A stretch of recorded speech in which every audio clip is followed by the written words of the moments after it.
This is our programme for this evening. So we've just had a view of Shem talking about the Thomastown Weir. I'm welcoming you.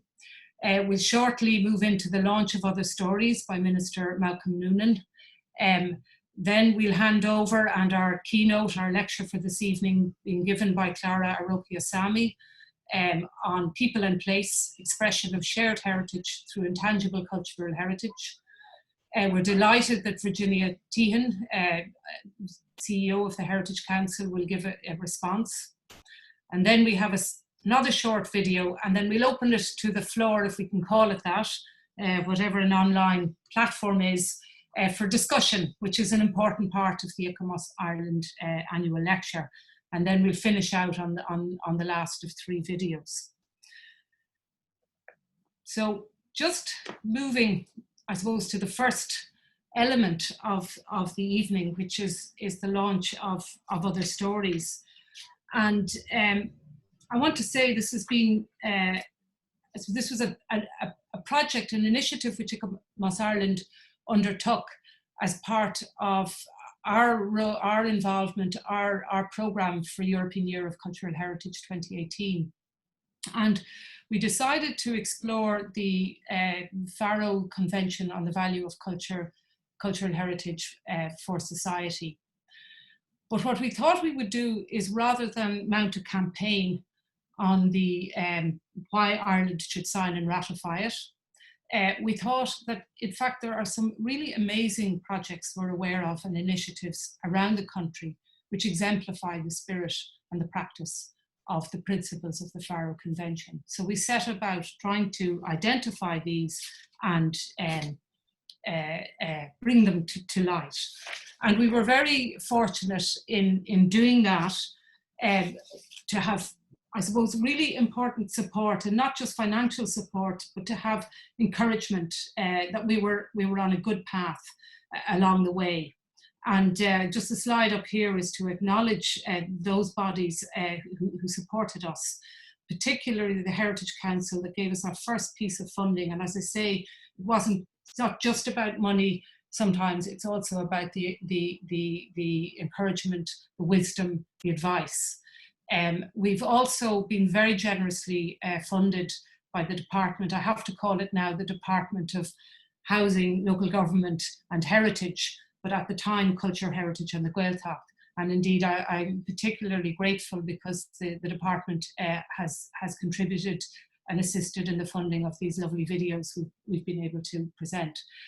Dublin City Council, hugely supportive, money, but also facilitating a Heritage Week workshop last year, which helped formulate our thinking.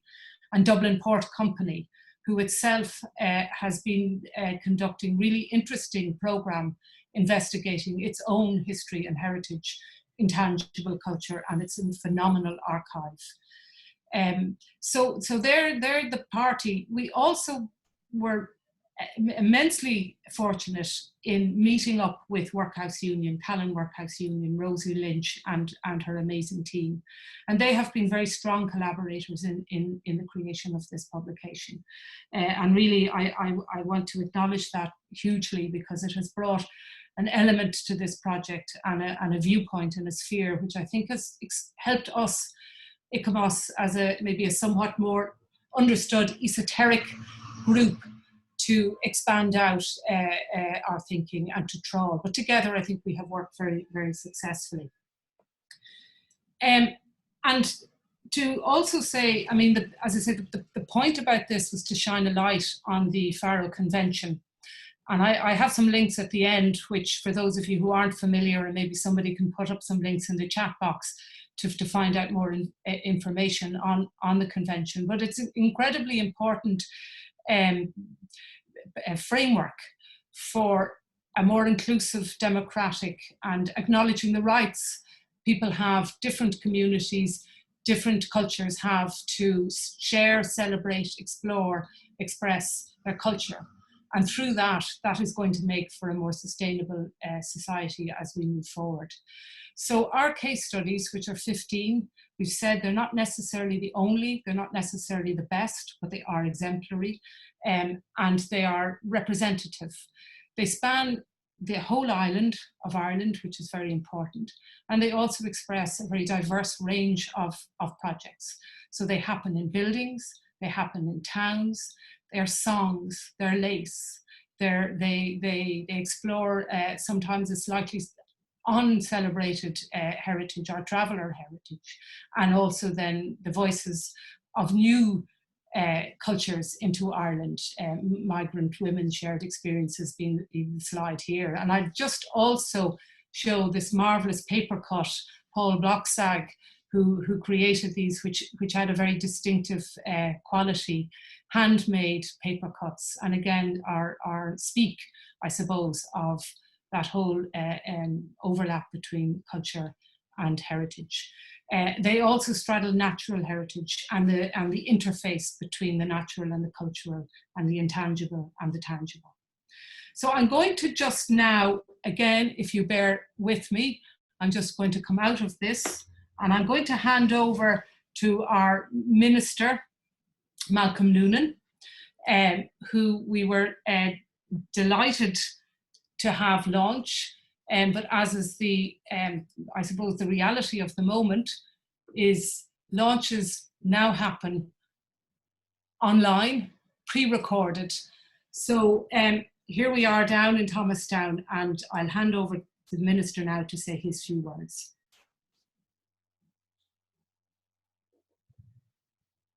Hi, I'm here by the Weir Pool in Thomastown, a beautiful part of the River Nore, and a real privilege for me to launch the ICOMOS Ireland Other Stories, Cultural Heritage and Society publication project.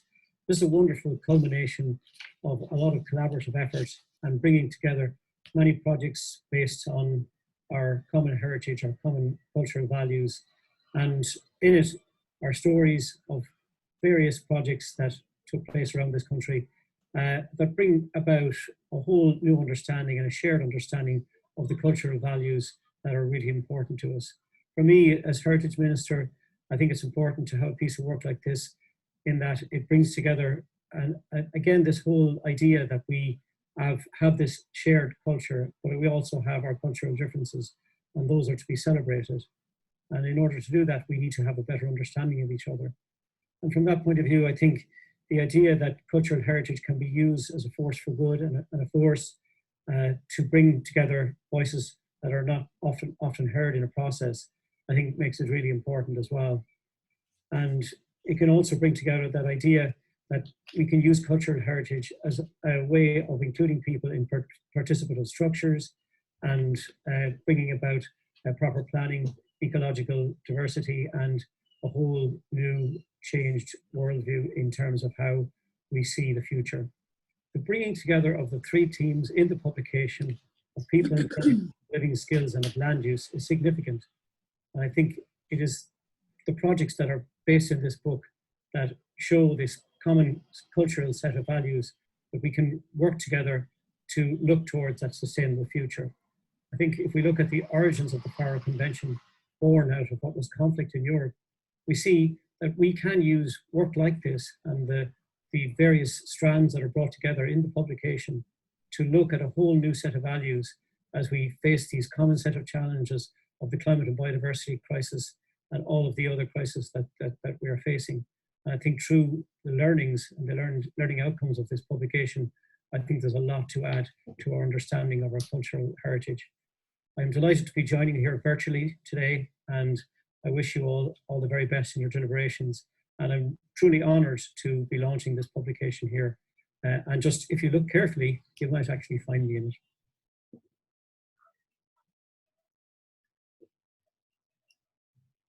Okay, so now I will come back and find my slide. And as I do, I will bring you to Minister Noonan. He pointed out, if you see there, I have him circled, one of the photographs from the Bridge Street project in Callan. And I just really wanted to acknowledge, here is a list of all the people, and it's not all, it's some of the people involved in the projects and really, in a sense, ICOMOS is bringing this group of case studies, of exemplary case studies and voices together. But obviously the stories themselves go back quite some time. And really it's an expression of perseverance, persistence, creativity, tenacity and generosity. And I really want to at this point acknowledge everybody who has been involved in those projects anywhere along the way. And there are some names there because they're the people we've engaged with, our Workhouse Union has engaged with in creating this publication. But I know there's many other behind that. And I suppose that is representative of what's very often involved in any cultural heritage project, probably not just in Ireland, but throughout the world. One of the little things we have in the book is lessons learnt. And there's a lot of learning out of studying these, albeit in a short way. So I just want to acknowledge that. I'll also at this point acknowledge and thank Ross Kavanagh, our amazing filmmaker who put these wonderful films together and editing. So I've left that up. You won't have any time to read all of those, but we'll be making this whole presentation available. And I'm going to, it'll be accessible through our website after, and the videos are indeed available online. I'm going to now move to the second part of the evening, which is our lecture and discussion. And actually, just before I do, I've remembered that I forgot to mention all of the protocols for the evening, but I'm sure everyone is a Zoom expert at this point. Just to say that you might, while Clara is speaking and is mute your microphone, it might be done for you if you're nattering in the background. There is a chat facility and to use that if you want to ask questions. Audrey, Shona and Gillian are looking at that, and they're keeping an eye on the questions, and we'll have them ready to field at the end of the discussions, and we'll have a raise hands. So, and we are recording this event as you're aware of, and we'll make it available. So, Clara, finally, I get to introduce you. Clara is president of ICOMOS UK and is chair of its Intangible Cultural Heritage Committee, which she founded in 2012. Her involvement as a senior manager and non-executive member in the planning and delivery of arts and heritage services in the UK spans local government, community sector and non-governmental departments over a period of 25 years. She was Deputy Director Operations at the Heritage Lottery Fund, a member of the Cultural Committee at the UK National Commission for UNESCO, Vice President of the ICOMOS International Committee for Intangible Cultural Heritage, and a member of the Strategic Review Committee of the International Council of Museums. She also chaired the London Mayor's Heritage and Diversity Task Force and the Open University's Research Board on Cultural Rights and Kenya's new constitution. Clara has consulted on cultural heritage in Europe, Canada and America for academic, community and arts and heritage sectors. And I'm going to hand over to Clara now to share her slides.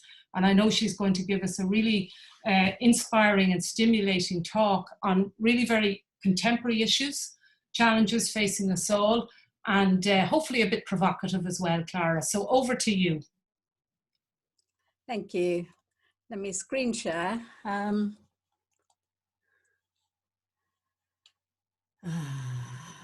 No.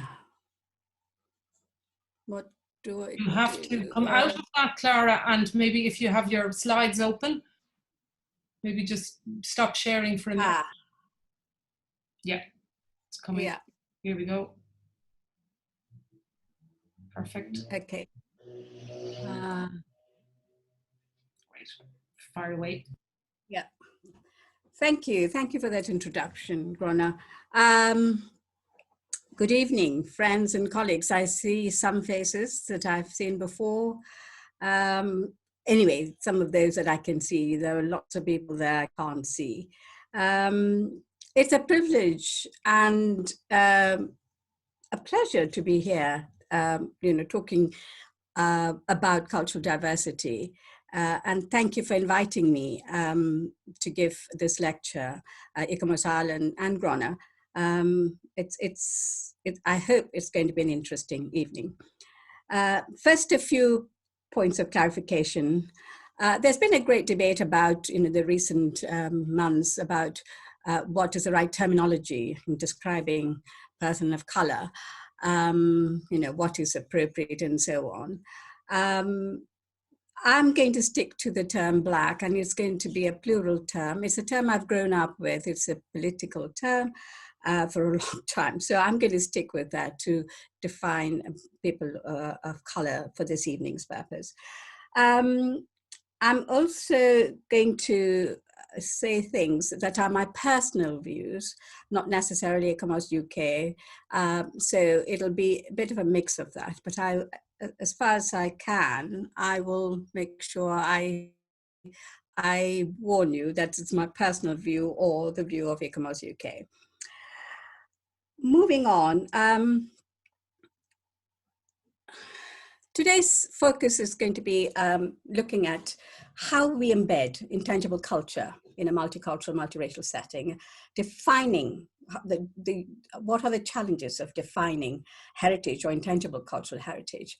And the key challenges that we face when we're dealing with safeguarding of our cultural heritage.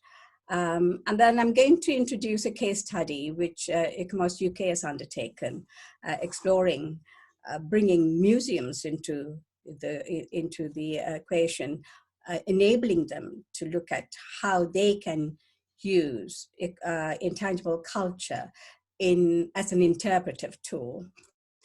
And then looking ahead, where we're going as ICOMOS as a whole, and generally us who work and are members of ICOMOS, who work alongside lots of nationalities across the world. Our UK's heritage is very complex. I mean, you must have seen this in the recent months with Black Lives Matter, how complex it is, how diverse, and there's lots of layers of heritages and identities. I mean, just to give you my background, I'm Catholic, I'm Indian from South India, grew up in Malaysia, I'm British now, I'm married to an Englishman, and it goes on. So I celebrate a number of different heritages. So we are not just one, people with one heritage, we have layers of heritage, and we bring along several identities as well. I'm going to run through a number of slides which set out the kind of diversity, diverse heritages, and it also shows the shared heritage that is there in the UK. I love this because it shows how farming has evolved and come this far. But we also have migrants who have come from farming background, but they don't get to farm in the UK.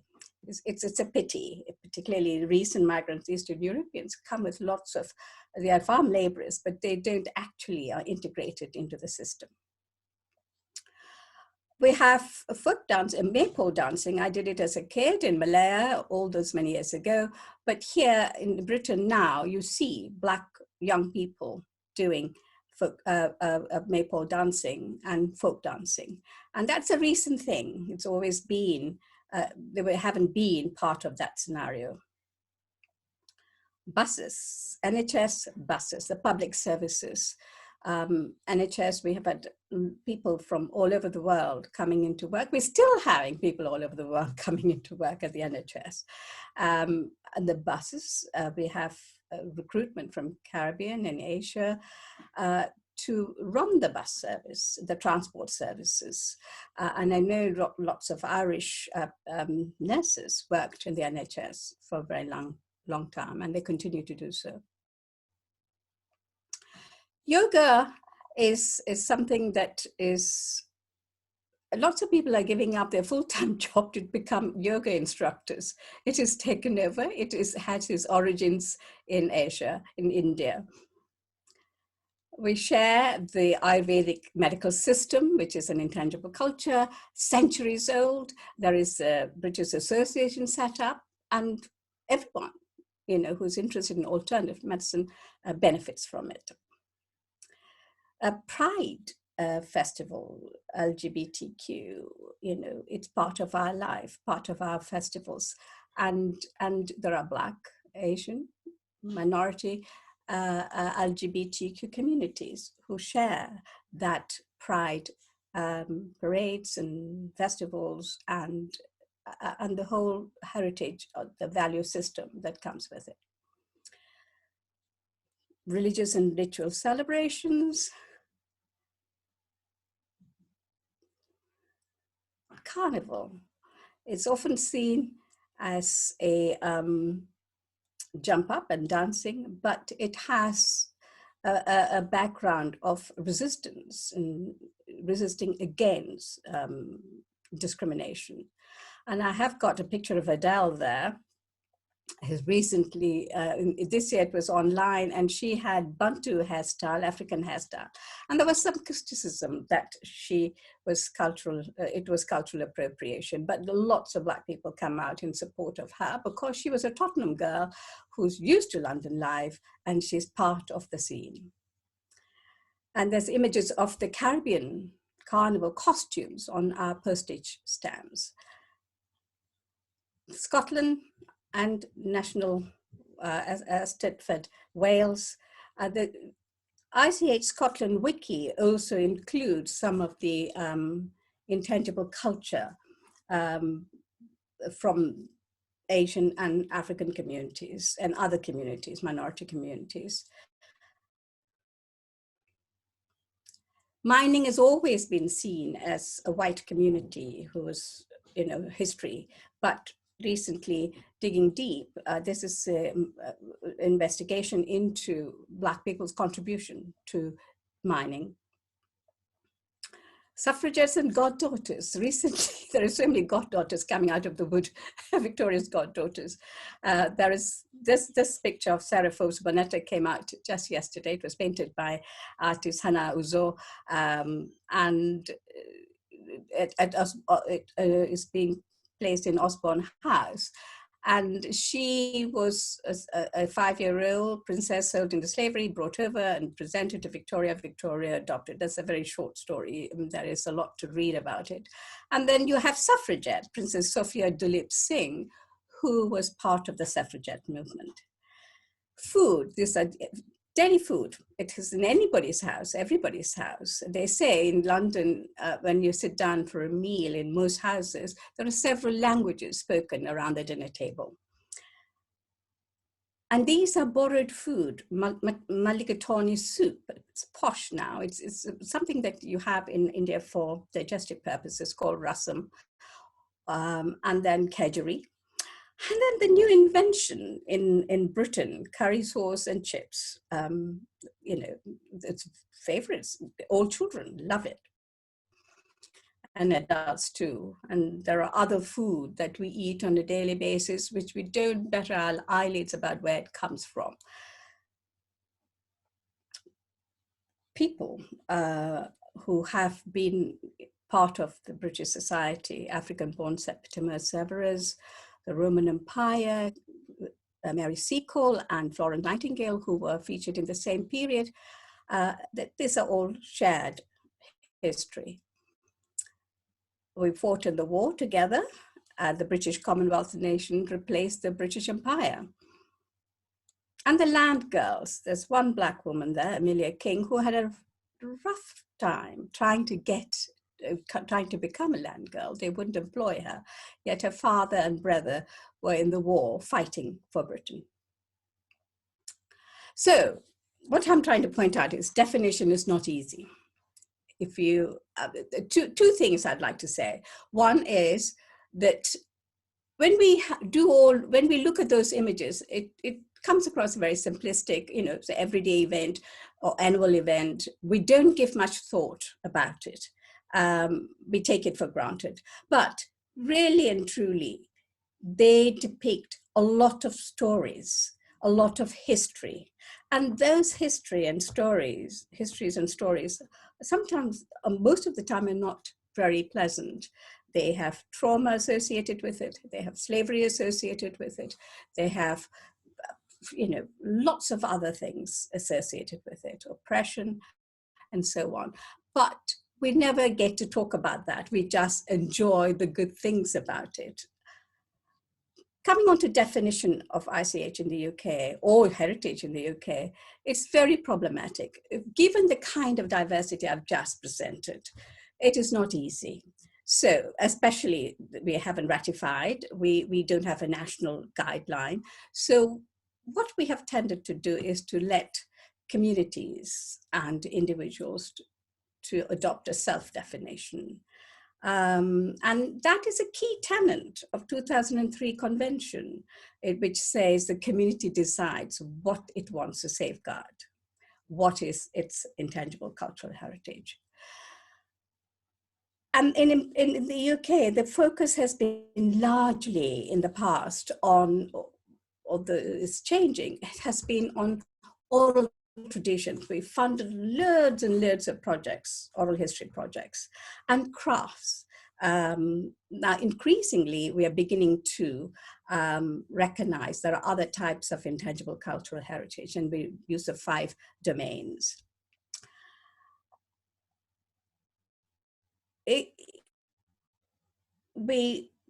ICOMOS UK has played a big role in bringing about awareness of the wealth of intangible cultural heritage there are to be looked into and safeguarded.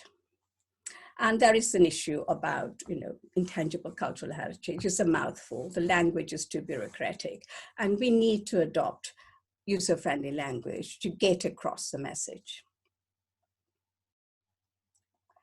To key developments to date, Scotland is well ahead, and it has been for a while. It has got an inventory website which it documents intangible cultural heritage projects. There's been lots of academic debates and conferences, but they're very much removed from the community. The community don't feature at those conferences and debates. Communities and funders are becoming more aware. In fact, Heritage Lottery Fund now has a stream which is intangible culture. They do recognize and fund intangible culture.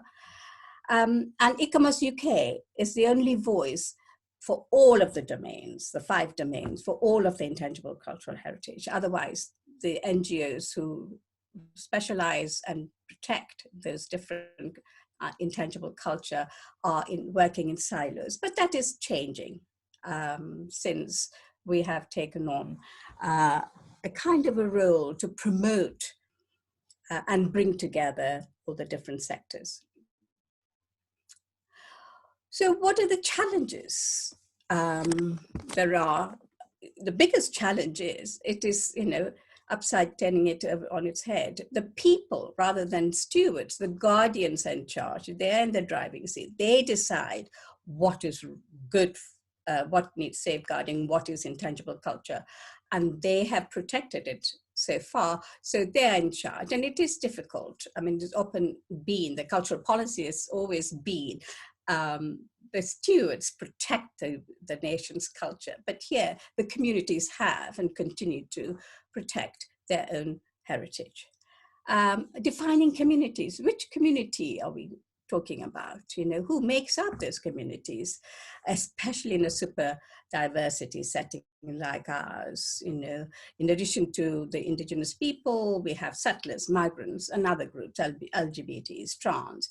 What about the skateboarders, for example? What about people with tattoos? There are lots of people who'd say, we have an intangible culture, we want to save that. A poor and limiting education, our schools, our universities, and research does not teach enough. There are not enough people in those sectors from the Black communities to bring a different element to it, to bring a diverse element, to bring another perspective to the story. It has been very bad. Our school syllabus are still lacking a lot in teaching about Black people. Working with sensitive areas like contested heritage, empire, colonialism, repatriation, restitution, there's a big debate going on, but the debate does not include Black people because the sector does not have Black people.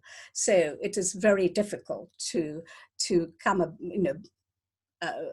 bring a balanced view or the recent Black Lives Matter has revealed that some of the histories have been written without a Black perspective to it.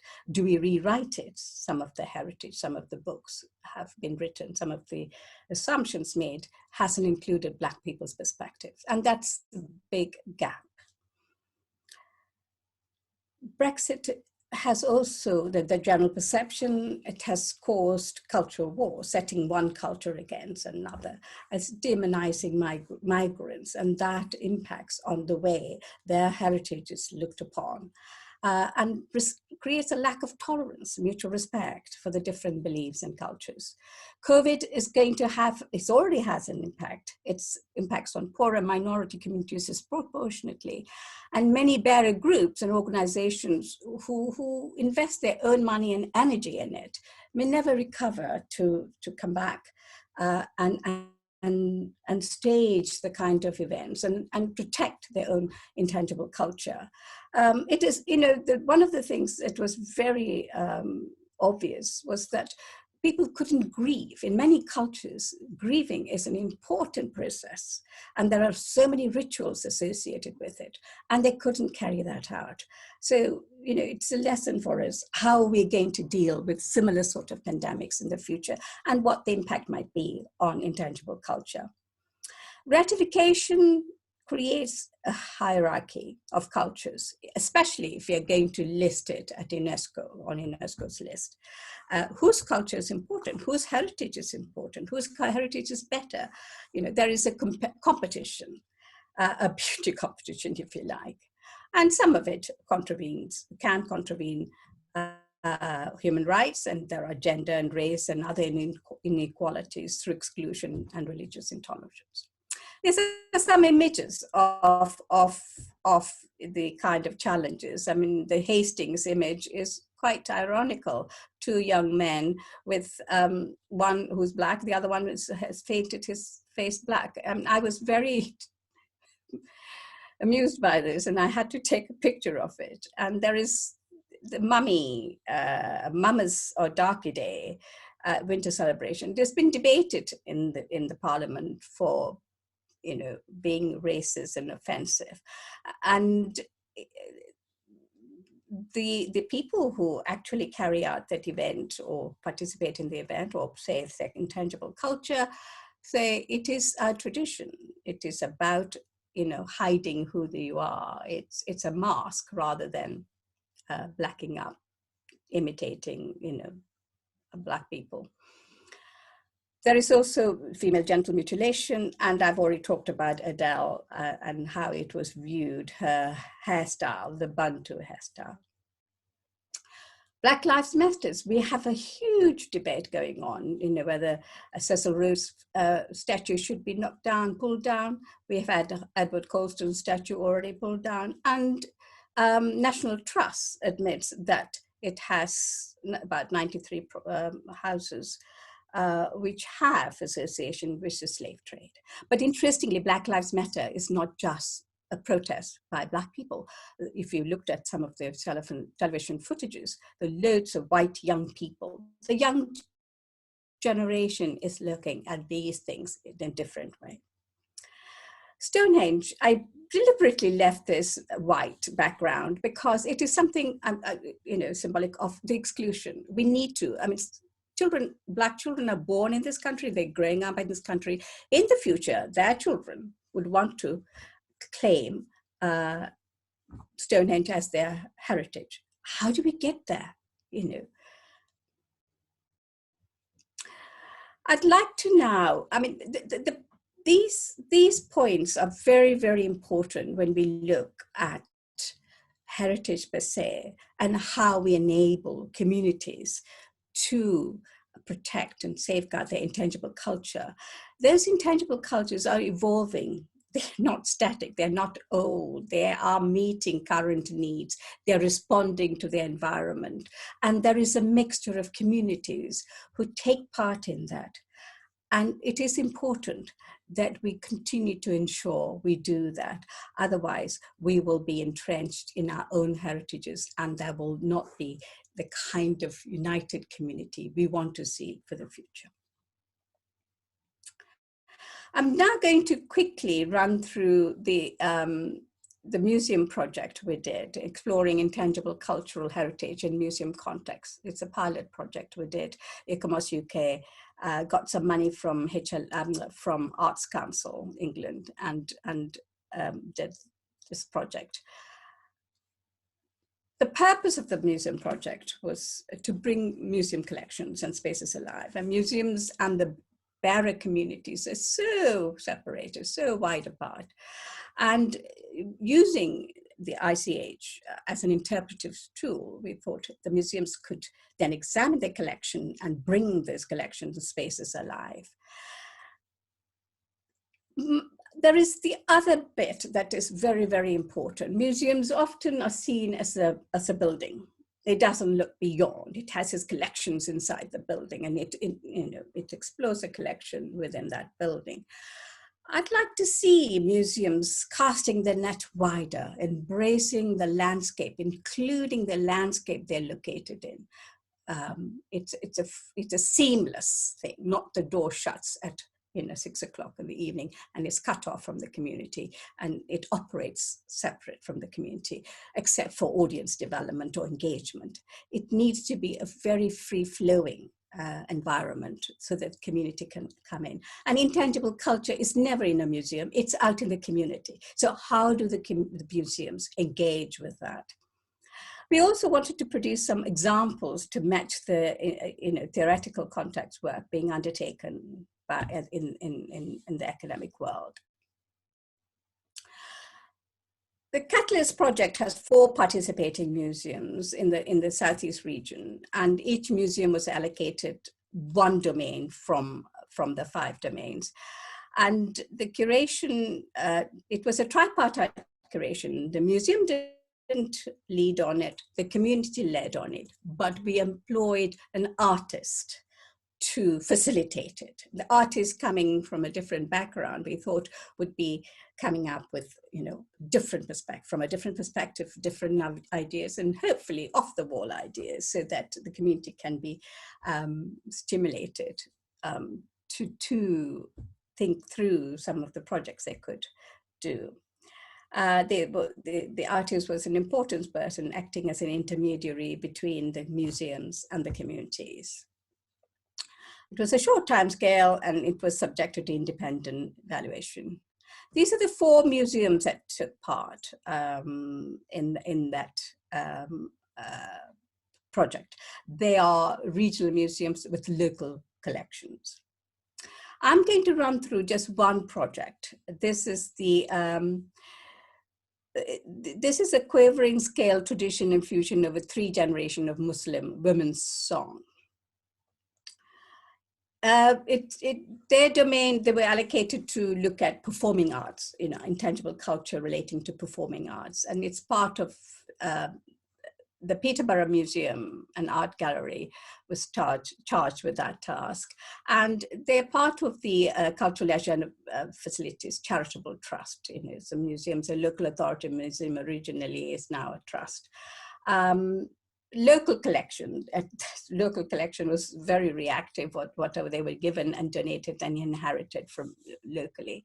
And the area has changed from being rural into a multiracial city. The objectives for the museum was to review their collection, to strengthen its relationship with the Peterborough's new and diverse communities. Peterborough, as I said, was a rural community. It's over the years, it has accumulated 9.4% Muslim population compared to a national figure of 5%. But however, the museum had minimum contact with this community. And it was an opportunity for them to develop engagement with the communities through the exploration of their singing tradition, intangible culture. It was a complex project led by the artists, and it was very intensive, as I'll go on to show. The community had identified Muslim song, how it's been transferred from one generation to another generation, and the third generation. There was a shift in, it's folk songs they picked, they wanted to explore. There was a change in the style of the traditional Muslim folk songs, usually relating to religious poetry, traditional wedding songs. And they're usually inherited and performed by women, is passed down through women. In particular, they wanted to look at the music scale and taking account all the different cultures and social needs that has influenced the change over a number of generations. The artist worked with the local Muslim residents and an all-girls Muslim school and a Muslim choir and the museum. She undertook one-to-one interviews. They were in-depth interviews with the first, second, and third generation. The focus was on how history and heritage of what traditional folk songs were being passed on from mother to daughter. The three themes were explored. First, the cultural norm of the female song, current patterns, checking the interviewee's knowledge and understanding of the song among them today, where they were sung, when and how they were sung, and the language and the instrument used, compared to the women of the time of Prophet Muhammad, ages ago. So what changes have taken place? It's about looking at how intangible culture evolve. Usually they respond to their environment over the centuries. Most cultures have evolved. Then looking at the tradition and change at the current generation, songs and tradition inherited from mothers and female family members versus those that they've adopted separately from other sources, locally, and how they were performed and what instruments were used, and how they compared with the old traditional, the origins, Then you have the tradition in the next generation, and the interviewees were asked what they think the next generation, the future generation, would do differently, what they have, and how have they passed on their own tradition to the next, and what will be passed on to the future generation. So it's largely focusing on evolving nature of intangible culture. On the evening, all the research and the information that was gathered from the museum and the community, it all culminated in a concert. The concert comprised of the first generation. The first generation, which I forgot to explain, are women who had migrated from India or Pakistan to Peterborough. So they sang a raga, a scale from India. The second generation who were born here, native of Peterborough, they enjoy singing in group songs, singing in groups. So they used the classical Arab music in a maqam scale. And it ended up with the young generation, the very young children, who are fusing the English heptatonic scale with Arab and Indian scale to create musical pieces in a choral style. So you can see how it is evolving to become a more fused kind of music and song. The performances were interspersed with explanation of ICH. And there was a temporary exhibition. The museum didn't have any collection pertaining to this particular group. So the community loaned them musical instruments for a short temporary exhibition. And the community was able to claim museum space, a public space, for the first time to exhibit, to practice its own intangible culture. And the project improved enormous amount, the skills and knowledge of the staff in the museum. And they're looking to improve their collection and more ways of working with the Barra communities and reimagining their programming, hoping to bring some internationalism to it. This is a first generation singing with the artists talking through, explaining what they were doing. And these are the children, and that is the dola, the instrument they play when they sing, the duff, or the duff it's called. And the audience was mixed. And the local politician and his colleagues attended and was supportive. This was a win, and this is a quote, "This is a win-win situation for everyone, and it supports social cohesion." I won't go through this much. I will come back to it later. Anyone who wants this book, there are 3 other projects which I haven't told you about. You can get it off our website, ICOMOS UK's website, and it very easily. So where do we go from here? What's next? Role of ICOMOS in promoting ICH.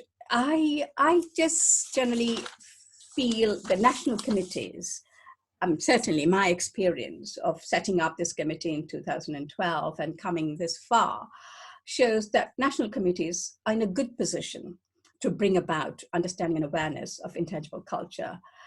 And they bring to it an international perspective because we work internationally and we bring a lot of information from other parts of the world to make a difference.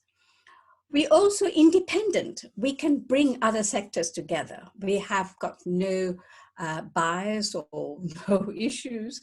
We are very good, in a good position to bring together all the other sectors, both community and the more policy and structural side of intangible heritage organizations. Then I think that is quite important that we do take on that role. Personally, I would recommend it. It's a very rewarding one. I found it, and it's a very interesting one. The next, what lessons for ICOMOS from Black Lives Matter protests?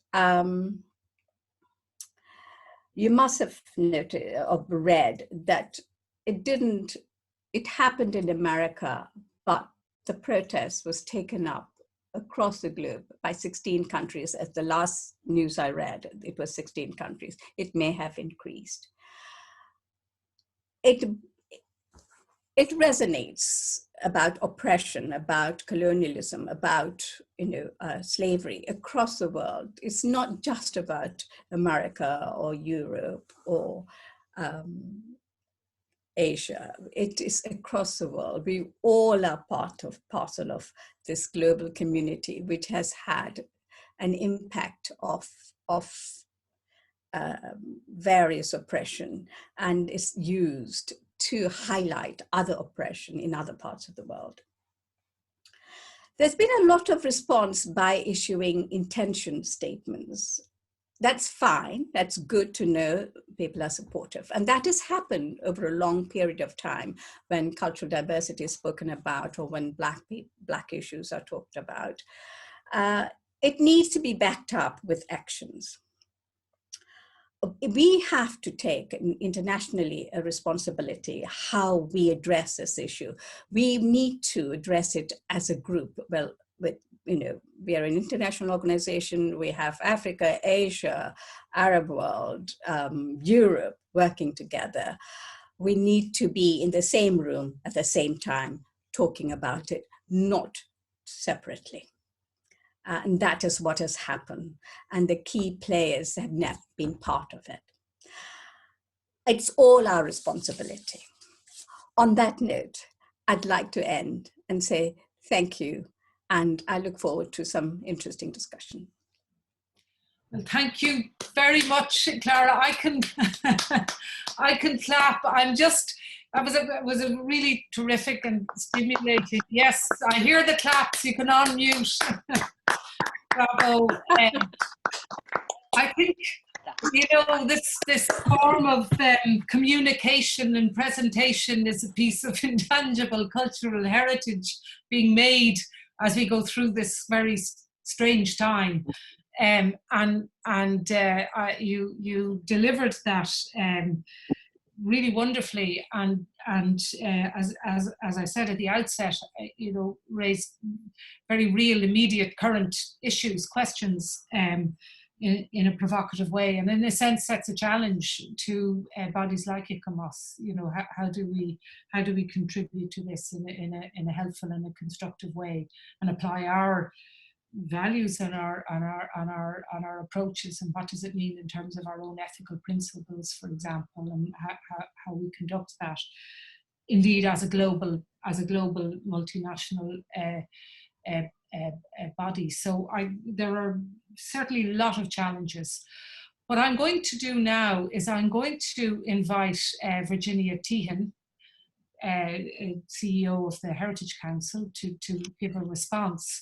And as I do, I'm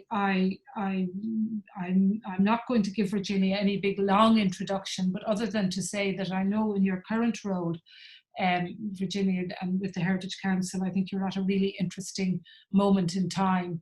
And I kind of hope that as a society, we're looking maybe more effectively and positively through the frame of thinking that the Heritage Council has applied for a long time. And I know in your own background and in your own career, a lot of what Clara has spoken about, you have a lot of direct experience. So it's really appropriate that you would be making this response. And I can also thank you personally on behalf of ICOMOS for the support of the Heritage Council once again. I see Beatrice Kelly at part of this, and Beatrice was a real encourager to our work during European Year of Cultural Heritage. So look, enough of that. Virginia, I'm going to ask maybe, Clara, you might stop sharing, and that will bring us all up as people again. And hopefully we can bring Virginia on if you unmute, and your video, you'll come to the fore, Virginia. So I'll hand over to you. Thank you. Great, thank you, Grania, and hello everybody. I know there are lots of friends and colleagues in the virtual room, and it's great to see everybody. It's a real pleasure for me to be here this evening, and I'd like to begin by just saying what a wonderful talk that was. It's so broad-ranging, so stimulating, but I suppose most of all authentic and relevant. And the words that I have jotted down in my to put to about this. But before going into that, I'd like to say thanks as well to Clara and to ICOMOS Ireland in particular for their work in this area and for developing this new interest in Ireland for around intangible heritage, bringing us into the global discourse. We are a small island on the edge of the Atlantic, and sometimes we protect that intimacy and that closeness and forget our place in a global world, both in the contemporary global world, but equally historically. Ireland has been a crossroads and across seas. I'm sitting here at the edge of Corker, and you know, over the centuries, the view from my room saw people from all nations, both from the places of resort and schooling and all other countries. So we get that sign that there's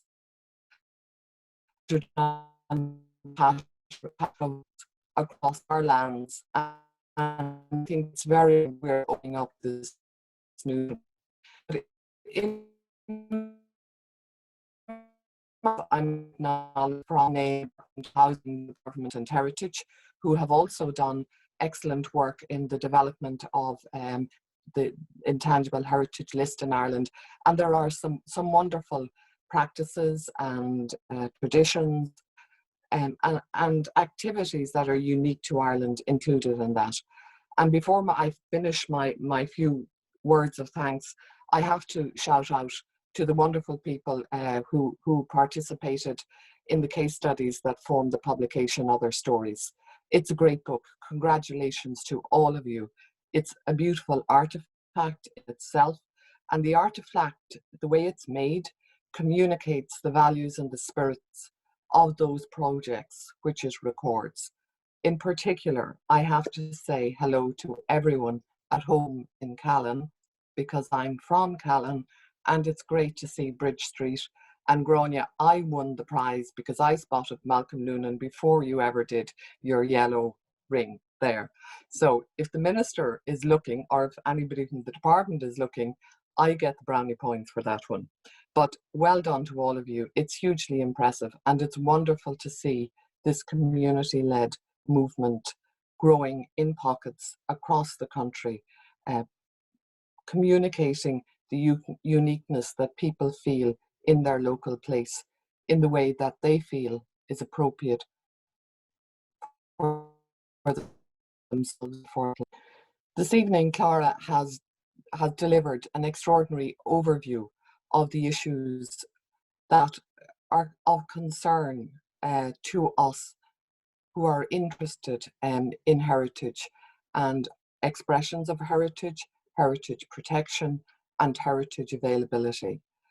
I think setting context in the UK, which is such a melting pot of different identities, has been a very interesting backdrop for which to examine the issues around intangible cultural heritage. The challenges which Clara referenced are challenges that we're all familiar with, particularly that traditional backdrop whereby the hierarchies or authority who define values are in positions of power and authority. And generation, that self-perpetuating sense of power and control have continued to define what is heritage, what is history, what is culture. And as Clara was speaking and I was listening to her and watching some of the very interesting images and points and perspectives that she raised, the point that came to me is the key point are the importance of the outliers, the people on the edge, the people who ask those awkward questions, who come in and raise the points that others do not have the bravery or the imagination, or their circumstances are so comfortable that they will never need to raise them. And these are the heroes and the heroines for me of history and of heritage and of our contemporary world in particular.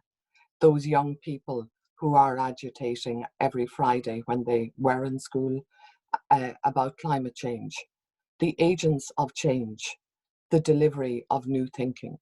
And I commend Clara for the work that she has led with her committee in ICOMOS to draw attention to these issues and to draw attention to the contemporary contexts around them. When I was thinking over the past few days about what I might say, I think, well, you know, in Ireland, actually, we haven't been too bad around preserving elements of intangible heritage.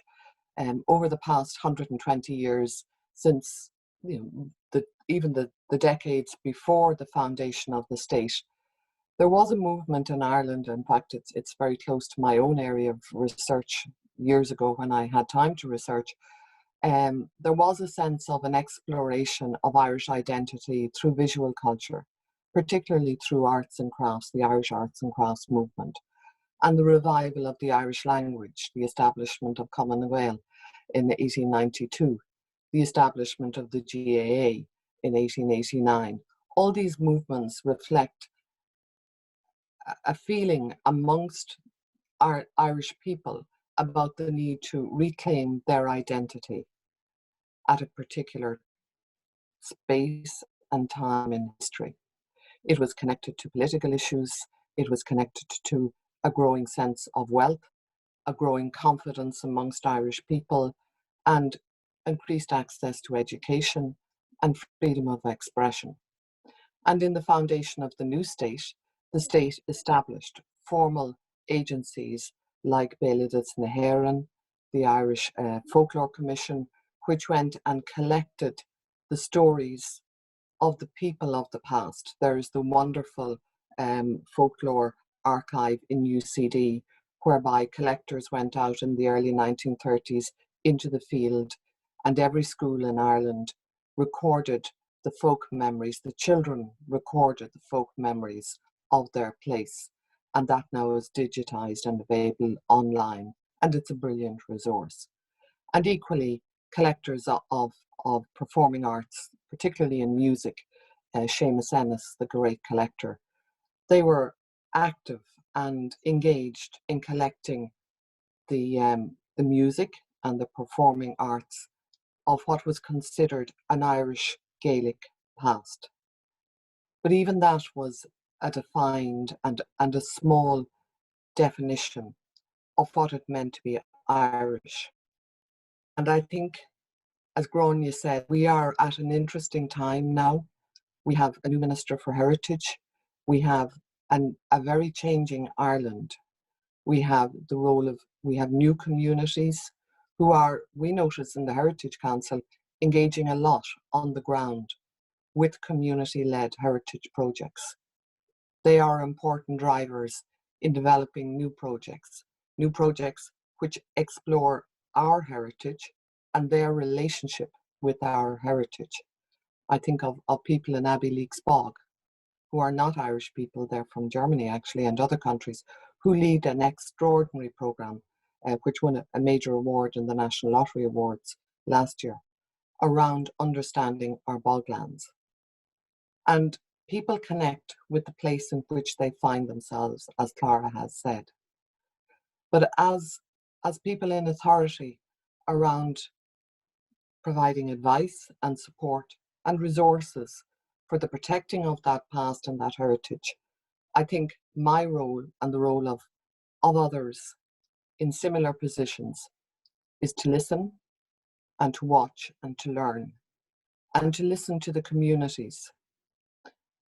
Gráinne referenced my own background a little bit, and I'm from a museums and archives background, and almost 30 years ago now, in fact it is 30 years ago, I was very lucky in that I got a fellowship to the Museum of Anthropology in the University of British Columbia. And as part of that fellowship, I got an internship at a newly developed, what was then called Interpretive Centre. We would probably call them heritage centres now, or community heritage projects. But this was in a very remote part of British Columbia, and it was called Head Smashed In Buffalo Jump. It was with the First Nations people, and it was the intersection of a place whereby in past times the First Nation people herded the buffaloes to jump off the sheer cliff over the ledge, and they collected the skeletons. And we created, with the help of artists and the role of the outlier and the artist and the voice of the other, a wall of skeleton skulls as part of that interpretive centre. And from that point onwards, and from the point of listening to the elders in that tribe who lived in appalling conditions in a reservation, there are huge social problems and remain huge social problems. The significance of the voice of the community, of the young and the old and the generational voices in understanding the past for today has never left me. And what was ironic about that time in my life and my learning was that while that small project was being developed, the Canadian government were developing the Museum of Mankind in Ottawa, which was a completely predictable, defined, traditional museum display in a beautiful building designed by probably very successful architects. And it is the best in museum design. But the spirit of the people that you saw on Head Smashed in Buffalo Jump was absent, and the power left. It was a beautiful building, but it was without power and without spirit. Head Smashed in Buffalo Jump has grown into a big program around memory and memory stories and the stories of people who are displaced. So what I think I'd like to say is that as a Heritage Council, we'd like to work with ICOMOS and other agencies to open up that new seam of exploration for heritage in Ireland.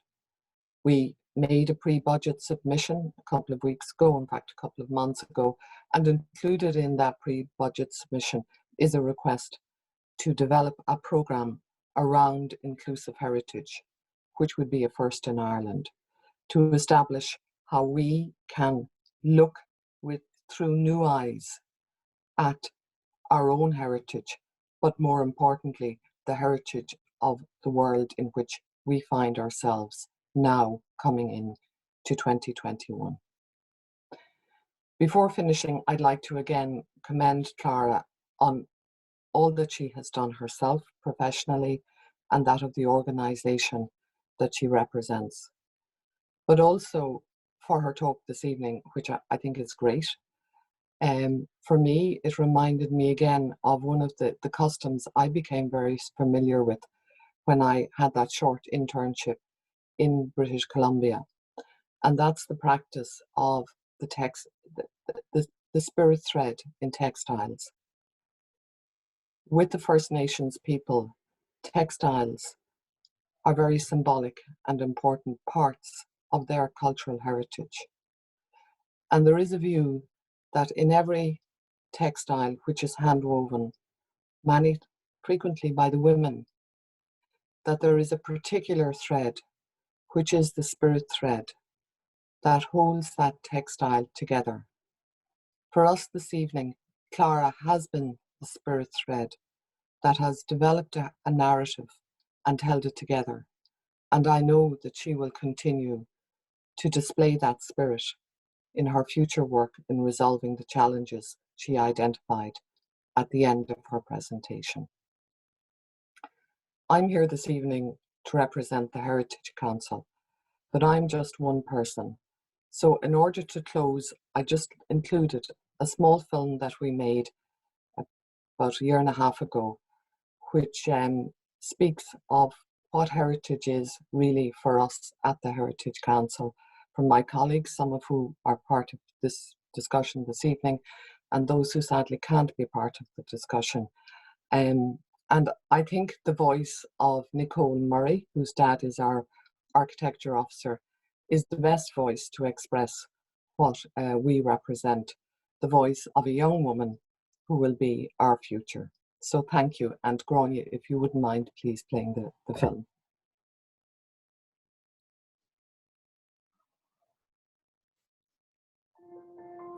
What is heritage?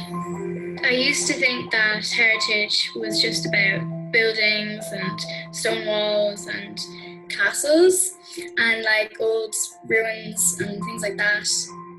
Now that I'm older, I realise that it's more than that. And it's about the traditions that we pass on, the music that we listen to, and everything around us. I think a lot of people would see heritage as part of saying who we are and who we might be. I'm from Galway and I grew up in Letterkenny. I'm Irish, but I'm also European. So we can have all these different identities. And by thinking about heritage, we can explore what they are and connect with other people through that as well. I think it's the past and comparing the past with the present.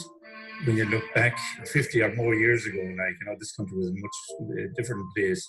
And I think that it's important to, let's see, young people know how the situation was then? We often go up to see my dad's Uncle Seamus's museum, and I just loved seeing all the trinkets and everything. Heritage is about passing things on from generation to generation, and just like Seamus does in his museum, because he always tells my dad stories, and my dad always tells them to me. Heritage is part of the glue that holds communities together. There's a lot in it that is about people coming together or appreciating or taking care of the places that they're from. The committee who take care of this museum are here because they have heritage in common. And that happens whether it's taking care of a pond or a wildlife reserve in a village or a town, or being concerned about the streetscape or the landscape that we live in. As a person gets older, you kind of appreciate the previous generations a bit more than what you did when you were young. When, as time passes and maybe things get forgotten about and then remembered again, they acquire this value because they're telling you about something that's maybe from the past. It's very important, I think, to have a link with the past. It's rich. It's really special. You know, there's a depth to it. Heritage doesn't always have to be about ancient things. It can be stuff around us. So, like the idea of saving things and keeping them and then looking back at them saying, wow, that was such a big part of my life, and keeping it, kind of keeping that memory.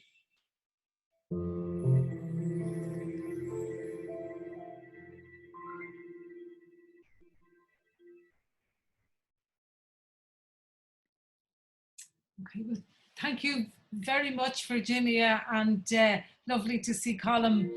Whoops. Yeah, let's see, that must be... Heritage is something to be proud of. Hey, sorry, I was going to keep going there. Anyway, lovely to see Colin and Nicole on camera and expressing what you said so powerfully and poetically. And your response, I suppose, it really expanded Clara's discussion. And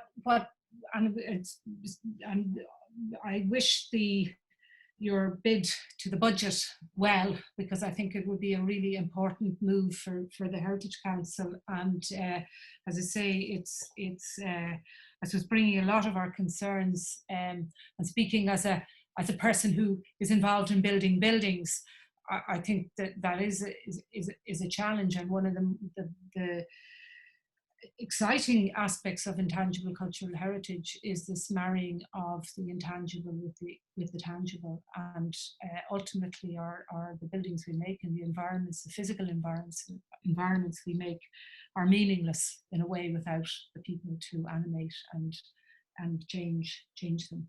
So I'm going to do a slight deviation from the program. We were going to play another little video, but what I'm going to do is I'm going to save those till the end, and I'm going to open up the discussion to the chat. Before I do, I just want to particularly welcome, I know I can see some of the names and some I don't know, so it's fabulous. And if you don't know who ICOMOS is or what we're about, go to the website. I'm not going to give any spiel now. I'll put up some links afterwards.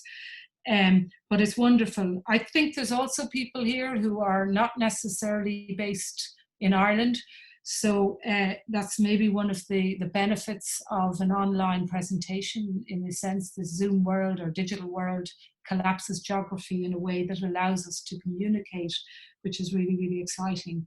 I also know that there are many of the voices and people involved in other stories, so I'd really love to hear if you have anything to say or add or contribute. It'll be really, really interesting to do so. So I'm going to open it up. Shona, I might ask you to kind of help me co-host this, and you know, we'll either take if there's questions in the chat, but also use the raise hand tool, and maybe someone who's familiar with that might just press that button so people know.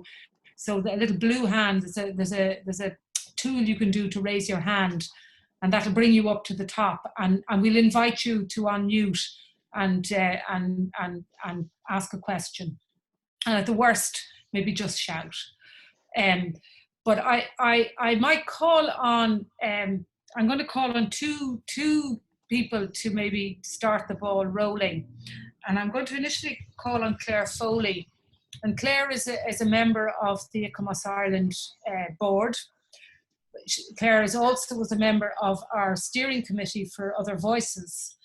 And Claire has a very interesting history and connection with Faro, which you might just introduce to us, Claire, and I'll hand over to you. Well, thanks so much, Grania. And first of all, thank you so much, Clara, for a very, very inspiring and stimulating talk.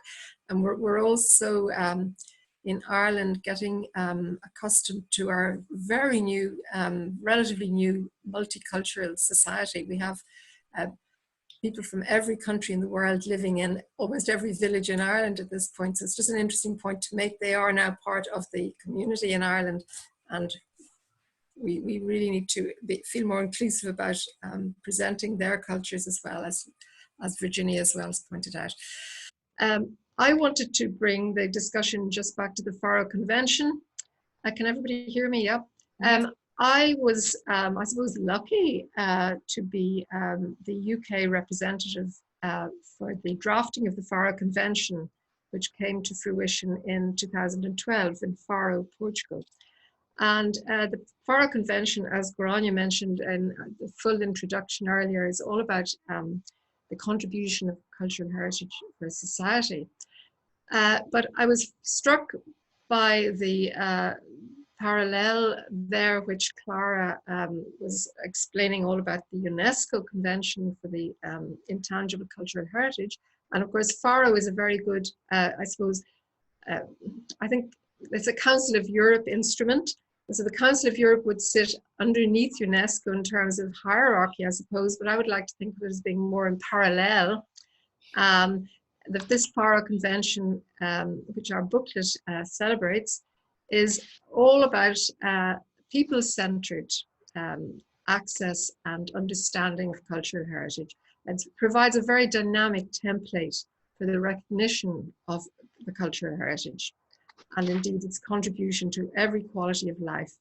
And of course, cultural heritage is so open to personal interpretation, and that all of that personal input and interpretation has to be allowed and taken into account, because it's not a top-down sort of layered thing. It's how people feel about their own culture, history, family traditions, and of course the music and games, sports, and all those things that make it also unique to an individual community or country, or even just a family group. So I don't know, Ron, would you like me to say a bit more about the Council of Europe? Well, if you had of any particular question or whatever that you want yes. to put. Well, yeah. I was going to ask Clara that from her particular experience in dealing with UNESCO, could she maybe help us to consider the conundrum that we find ourselves in, and that the convention, the Faro Convention, has now been open for signature and ratification since 2005, as I said, and it's entered into force since 2011, because I think when as many as 10 countries sign it, it comes into force. But we're struggling to wonder why many of the European countries who are members of the Council of Europe, including Ireland, have not yet given their official commitment to it. And we're wondering if Clara might have some insight into why countries choose to ignore such a valuable thing. Thank you, well put. Clara, enlighten us. You unmute, Clara, sorry. Yeah. I just said I'm probably speaking for the world now, how it would be second guessing why people don't sign up to convention. I think this is my personal opinion. It's about fear of the unknown, what it might bring if you sign up to this. What are the implications? Are we opening up a can of worms? Because it's always this business about, you have a majority culture, you have other subcultures, so the twain should mix. That thinking needs to change. If we think about future, the generations are going to mix, and we'll have a generation in the future which is so mixed, which will be coming from different heritage backgrounds. And we do not think far ahead, we just think for today. That's one reason. The other reason is,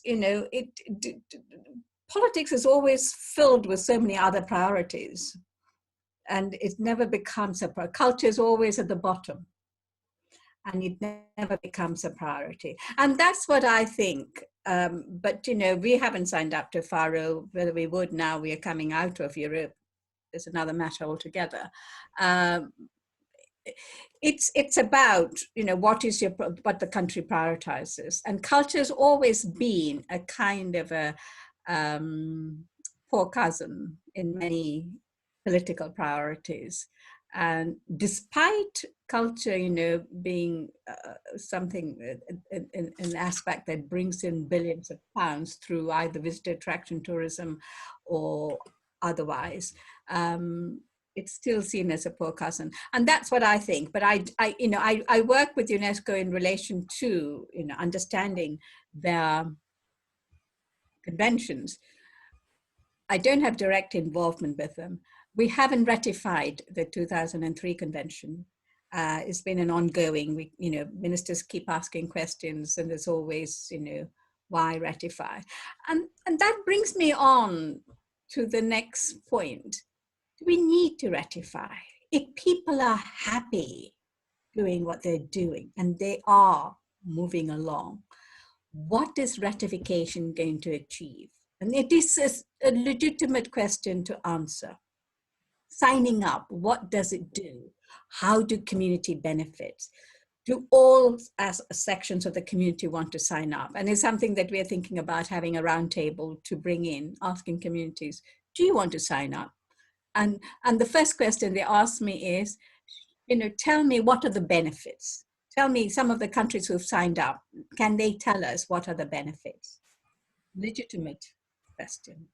So that is important. If we talk about democracy, if we talk about people taking power, talk about people expressing what they want, we need to also ask them, do you want to sign up?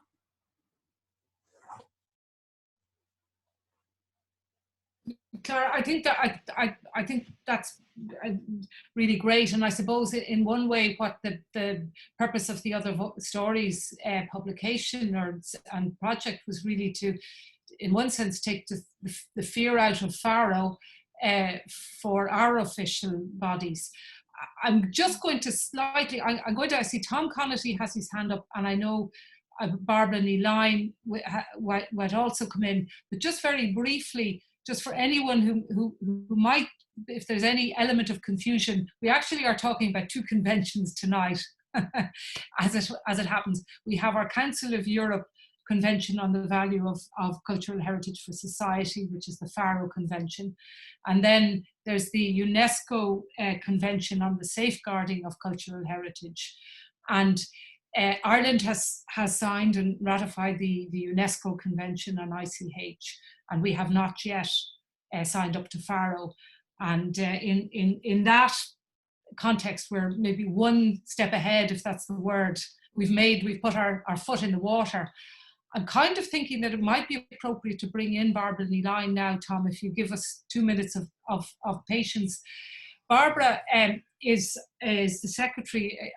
ICOMOS Ireland has a National Scientific Committee on Intangible Cultural Heritage, and Barbara is secretary to that, and might also talk a little bit about Ireland and our involvement or relationship, or some of the challenges around ratifying the ICH Convention. So Barbara, do you want to come in here, and then Tom, I will come to you then. So Barbara, if you unmute, and welcome. Sure, absolutely. Thank you very much, Grania. And first of all, I want to say a very big thank you to Clara for a really fascinating talk. And there are so many issues and so many points that Clara raised in her talk, from the implicit danger in creating a kind of a hierarchy of cultures or of items of intangible cultural heritage, which I think is a real danger that we need to be aware of, at the very least, in compiling national inventories and so on. And the terminology involved as well, which is just so awful in any language, really, is another point that, you know, I'd love to discuss there further. But I mean, obviously we don't have all night, and I know there are other people who want to come in and want to ask questions as well.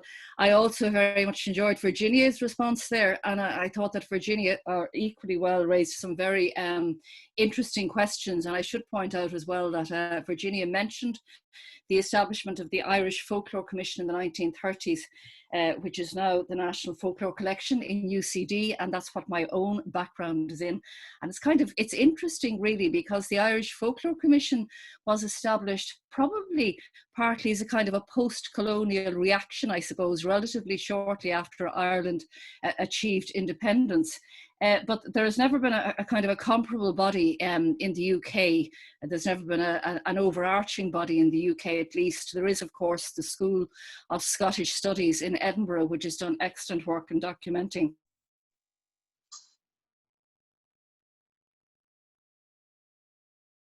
Barbara, we seem to have lost Barbara mid-flow, which is very unfortunate. Barbara, if you're having difficulty, you may need to go out and come back in again. What we might do, Barbara, if you can pause your thought, I'm going to maybe bring Tom in.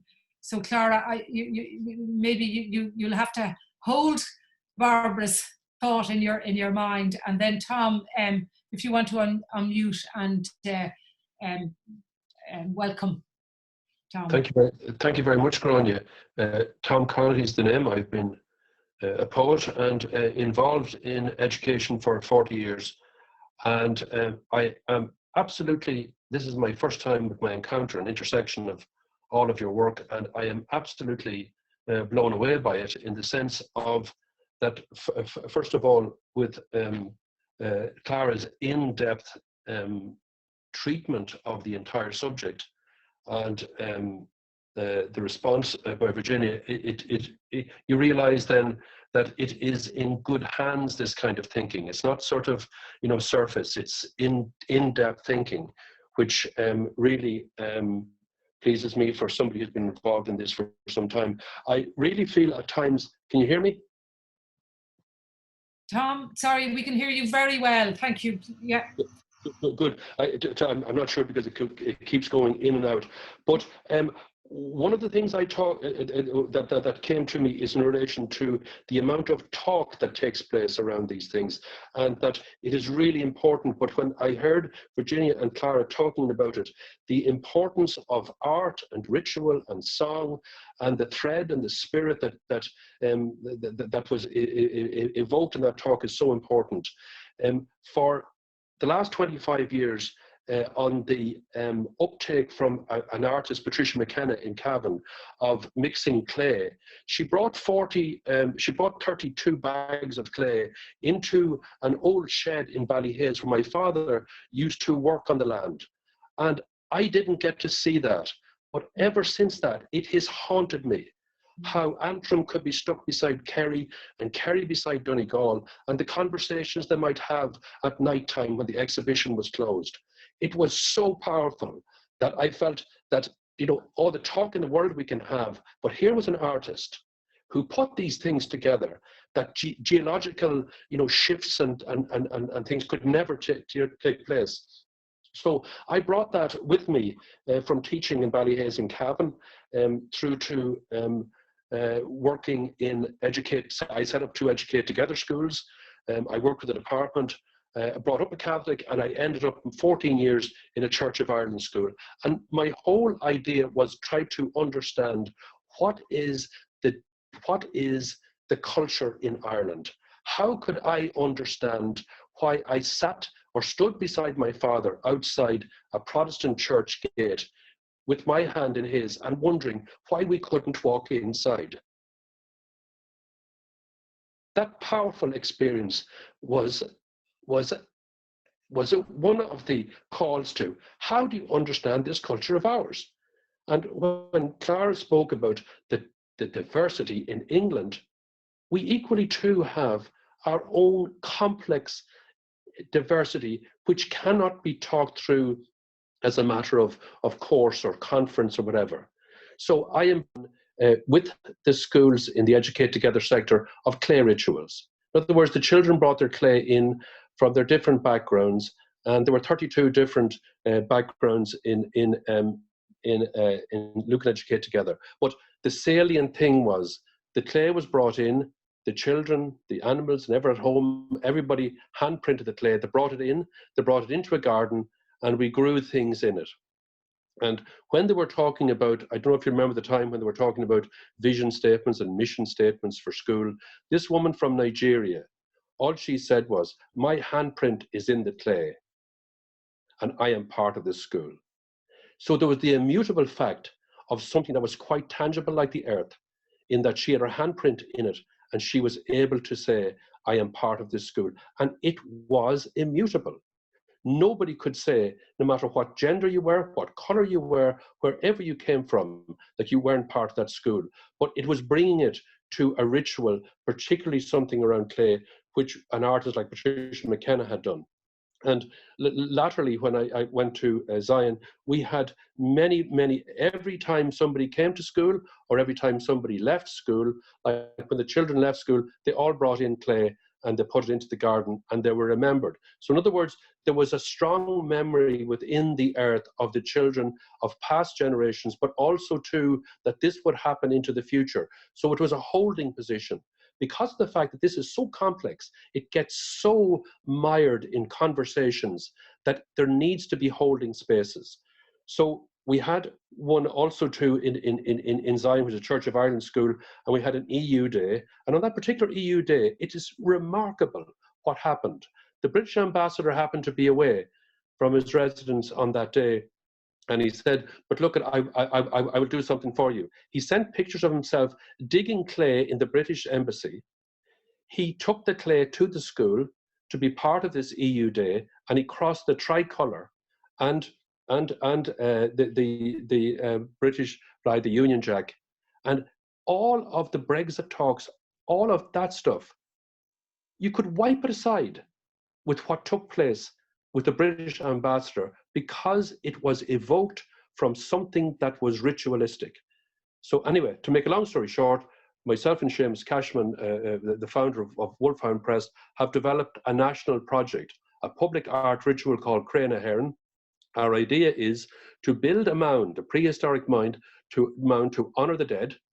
First of all, they will pour the foundations, to get everybody in Ireland to bring clay from their households hand-printed, to be part of that mound, and that it become a centre where people like yourselves and everybody else will talk continually about this idea of identity, because it's never a finished position. But the interesting thing is we're invoking and bringing in the mythology, and that is the fifth province. The mound will have 5 chambers, one for Ulster, Munster, Leinster and Connacht, or north, south, east and west, but the 5th one is the province of imagination. So whatever conflict you have, that chamber has the room for all possibilities, and it will solve it if you leave it to imagination and leave it to the ancestors. Very well put, Tom. Thank you very That's all I have. much. Sorry, I'm just. Yeah.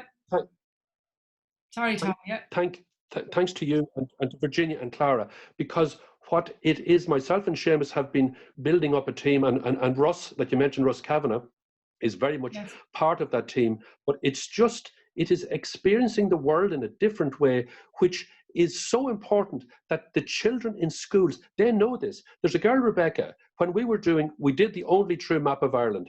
We had a project in school where everybody, if they were from a different county, they brought in the clay of the county. A parent stitched the whole island and created all the boundaries, and we daubed on the indigenous clay of Cavan clay, Kerry clay, and all of that, and we hung it in school. And it was so funny, as kids were passing by, they tend to be rubbing off Kerry. So Kerry disintegrated, and Cork fell off the map. And it was so funny because, but what happened was, in that particular map, there was a parent and a child. The child was Rebecca. She has such a sentient sense of what's happening. Do you know what she did? She had islands all around Ireland. And I said to her, hey, Rebecca, can you explain those? And she said, she just looked at me, and we asked the children in the school, what did they think? Like, there were fiery pieces, and some of the kids said, oh, they're ghosts. And then others said, oh, they're fire. And they looked like pieces of a jigsaw that had fallen off Ireland. And I said to Rebecca, Rebecca, can you tell us, what are they? And she looked at me, absolutely disgusted, in the sense that you make up your own mind what it is. But it was the most incredible insight of a child. It was like, do you know what I mean, High Brasil. Like, High Brasil is out there. There's the lost part to every culture. There's a lost part of the world. And it's a child's sensibility that was able to do that. Tom, I think that's our task as up Seamus to try and do it into the future. But thank you very much for. Yeah, whatever, the internet is coming out and back. But I'm going to ask Clara to respond to that, and then I'll bring Barbara back in. But just to say that I remember that piece by Patricia McKenna, and I know Clara is here, who was involved in I think that project and her first one, The Grey House, and a really, really powerful, potent work. Also, just there's a wonderful case study in Other Stories, Whistling on the Tubber, and that's the Cork Traveller Women's Network, and they researched some of the former traveller stopping sites, and they gathered the clay from those sites. So it is a very potent material. But Clara, maybe you want to come in and Virginia as well.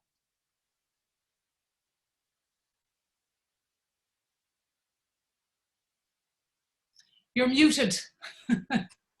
To remember to unmute. And I might just ask, if people want to show their videos or turn off the videos, it's lovely to see your faces. If you don't want to, that's fine, but it's just more animated. Anyway, Clara, you might unmute. Itself. Okay, fine. All right. That's my thought now. My attitude to culture. The other day, somebody said to me, "Oh, we can define culture." I said, "Look, I am my culture. There are 65 million people in this country. How are you going to define the individual person's culture in one block?" What Tom has said is what anyone would want to do, can do. We tend to put and define and box it all up. And I don't want to do that. We need to be able to be free to express.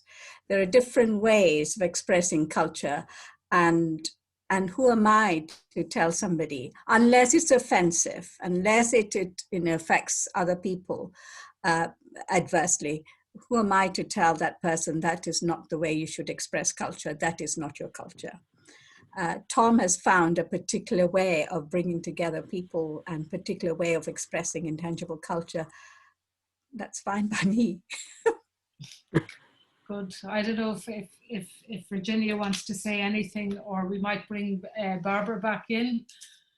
Could I just add there, Grania and friends, I mean, I think, as Clara says, culture belongs to the people themselves, individuals or groups or whoever. And, you know, I think it's a responsibility of agencies like the Heritage Council and the work that's happening in the department as well, in the Heritage Division, and other agencies, to facilitate and support that in the best possible way. Like, for example, your publication, or indeed, I think new technology is wonderful because it makes things accessible for people. And many years ago, I was involved with a project in Cork, when I worked in Cork, called the Northside Folklore Project. And they began with the traditional folklore project, but that's developed into a big digital resource, and it's interactive. So you can go on the map of the place, the north side, which is a very poor part of Cork City, but a very old part of Cork City, and lots of new communities coming in there now. But you can, you know, go to the map. They have an interactive map, and you can bring up pictures, but also recordings and memories. And by, you know, in the past, the Heritage Council has supported that project. So I think by providing support and advice if required, that, you know, we're facilitating the owners of the culture to create their own memories. Like I think the institutionalization and the creation of these big houses of memories, it attaches a currency of importance because they're in big buildings with stone portals outside and porticos. Yes, they're beautiful buildings, and I think they are important, particularly for our own national collections. But I think for other creation of cultures and recording of culture, it must be like, you know, those people I worked with in Head Smash in Buffalo Jump. It must be really owned and created, and, you know, it can't be expert led. It has to be, as I call it, expert fed. I mean, we respond, we don't feed. That's my view. Yeah, please do, Clara. Yeah. Can I just add, I think we also mustn't forget there's an explosion of new culture coming on stream, and we need to pay attention to it. It is hidden. It's the younger generation now bringing out their version of the world, their version of the world order, their version of what culture is. And we don't hear all about it. I mean, recently I've been interviewing some younger people about cultural diversity. I'm doing an article, and then their complaint is, you know, we're doing all of this, nobody knows about it, I don't know about it, so we need to document it. You know, as the cultural theorist Stuart Hall said, you know, there's an explosion that we need to document. There needs to be a repository, and so Virginia is right. We need to, you know, hold those images for future reference and for future generation. Otherwise, we will lose them, and we will still be monolingual, monocultural. I'm going to bring Barbara back in, and then I'm going to ask Shona, because there's been a few little things in the chat that we might put out there. I'm also going to say is that I will soon enough wrap this up, because I'm conscious that the one thing the digital world does is it's very hard for the eyes and it's tiring. And I'm just so sad that I can't be inviting you all for a lovely glass of wine and some nibbles after, as is our normal tradition. And I know speaking, and there is a connection to the Maura Shaffrey and Grania Shaffrey, but speaking, if Maura was here, you know, she would really love to be inviting everyone for a social chat. So Barbara, if I can bring you back, and then Shona, you might give us some of the other chat in the corner. Great, thanks a million, Grania. I'm sorry about that. I don't have an awful lot else to, or an awful lot more to say anyway. I'm sorry, I don't know what happened to my connection there. I was happily talking away to myself before I realised I'd lost you all for a minute. But anyway, I also just wanted to congratulate everybody involved in the Other Stories publication. I think it's an absolutely wonderful collection of examples of intangible cultural heritage, and you know exactly what that's all about. I was just saying briefly there about the Irish Folklore Commission, which was established in the 1930s.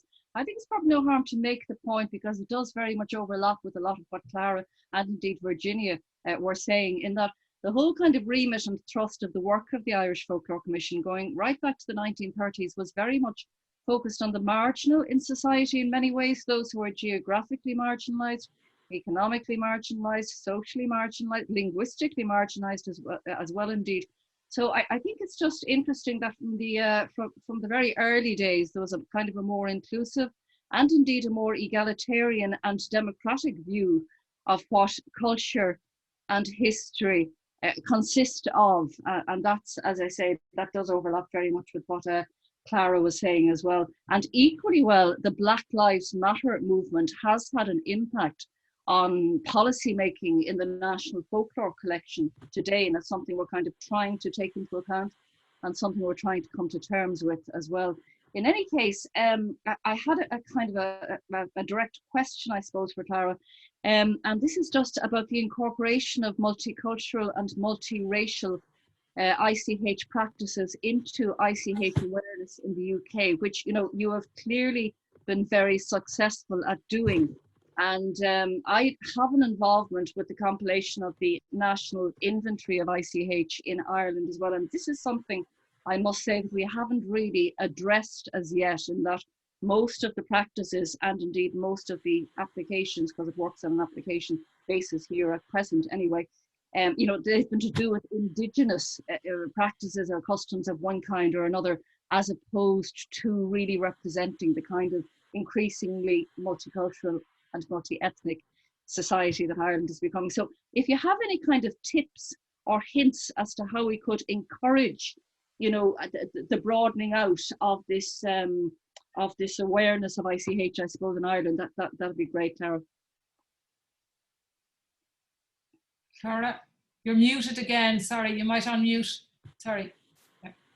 Okay, the thing is, two things. One, when I started off in 2011, I had a roundtable, initial roundtable, to gauge interest and where people were at. And I brought people in to that roundtable. People like your group, the Folklore Society, the Song and Dance Society, various groups of people, and museums and galleries, and in a combination, the Arts Council, the Heritage Lottery Fund, to bring them together to have a conversation about what is intangible culture, how do we go about supporting it, and why we need to support it. And it snowballed from there. In terms of introducing the multiracial and multicultural dimension, I have been very interested in diaspora heritage for a very long time. So it was a personal campaign, if you like, or not campaign is too strong a word, you know, interest that I wanted to embed in the way we work. I mean, whatever I do, I embed that into it. It has become, you know, the natural thing to do for me, because I am interested. I am a person of, I'm a Black person. It's part and parcel of policy making or service delivery. So that's how it came about. And to, you know, really that museum which chose that project, we didn't ask them to produce a Asian project or a Black project. They chose it because they felt this was a good opportunity to engage with a particular community they hadn't engaged with.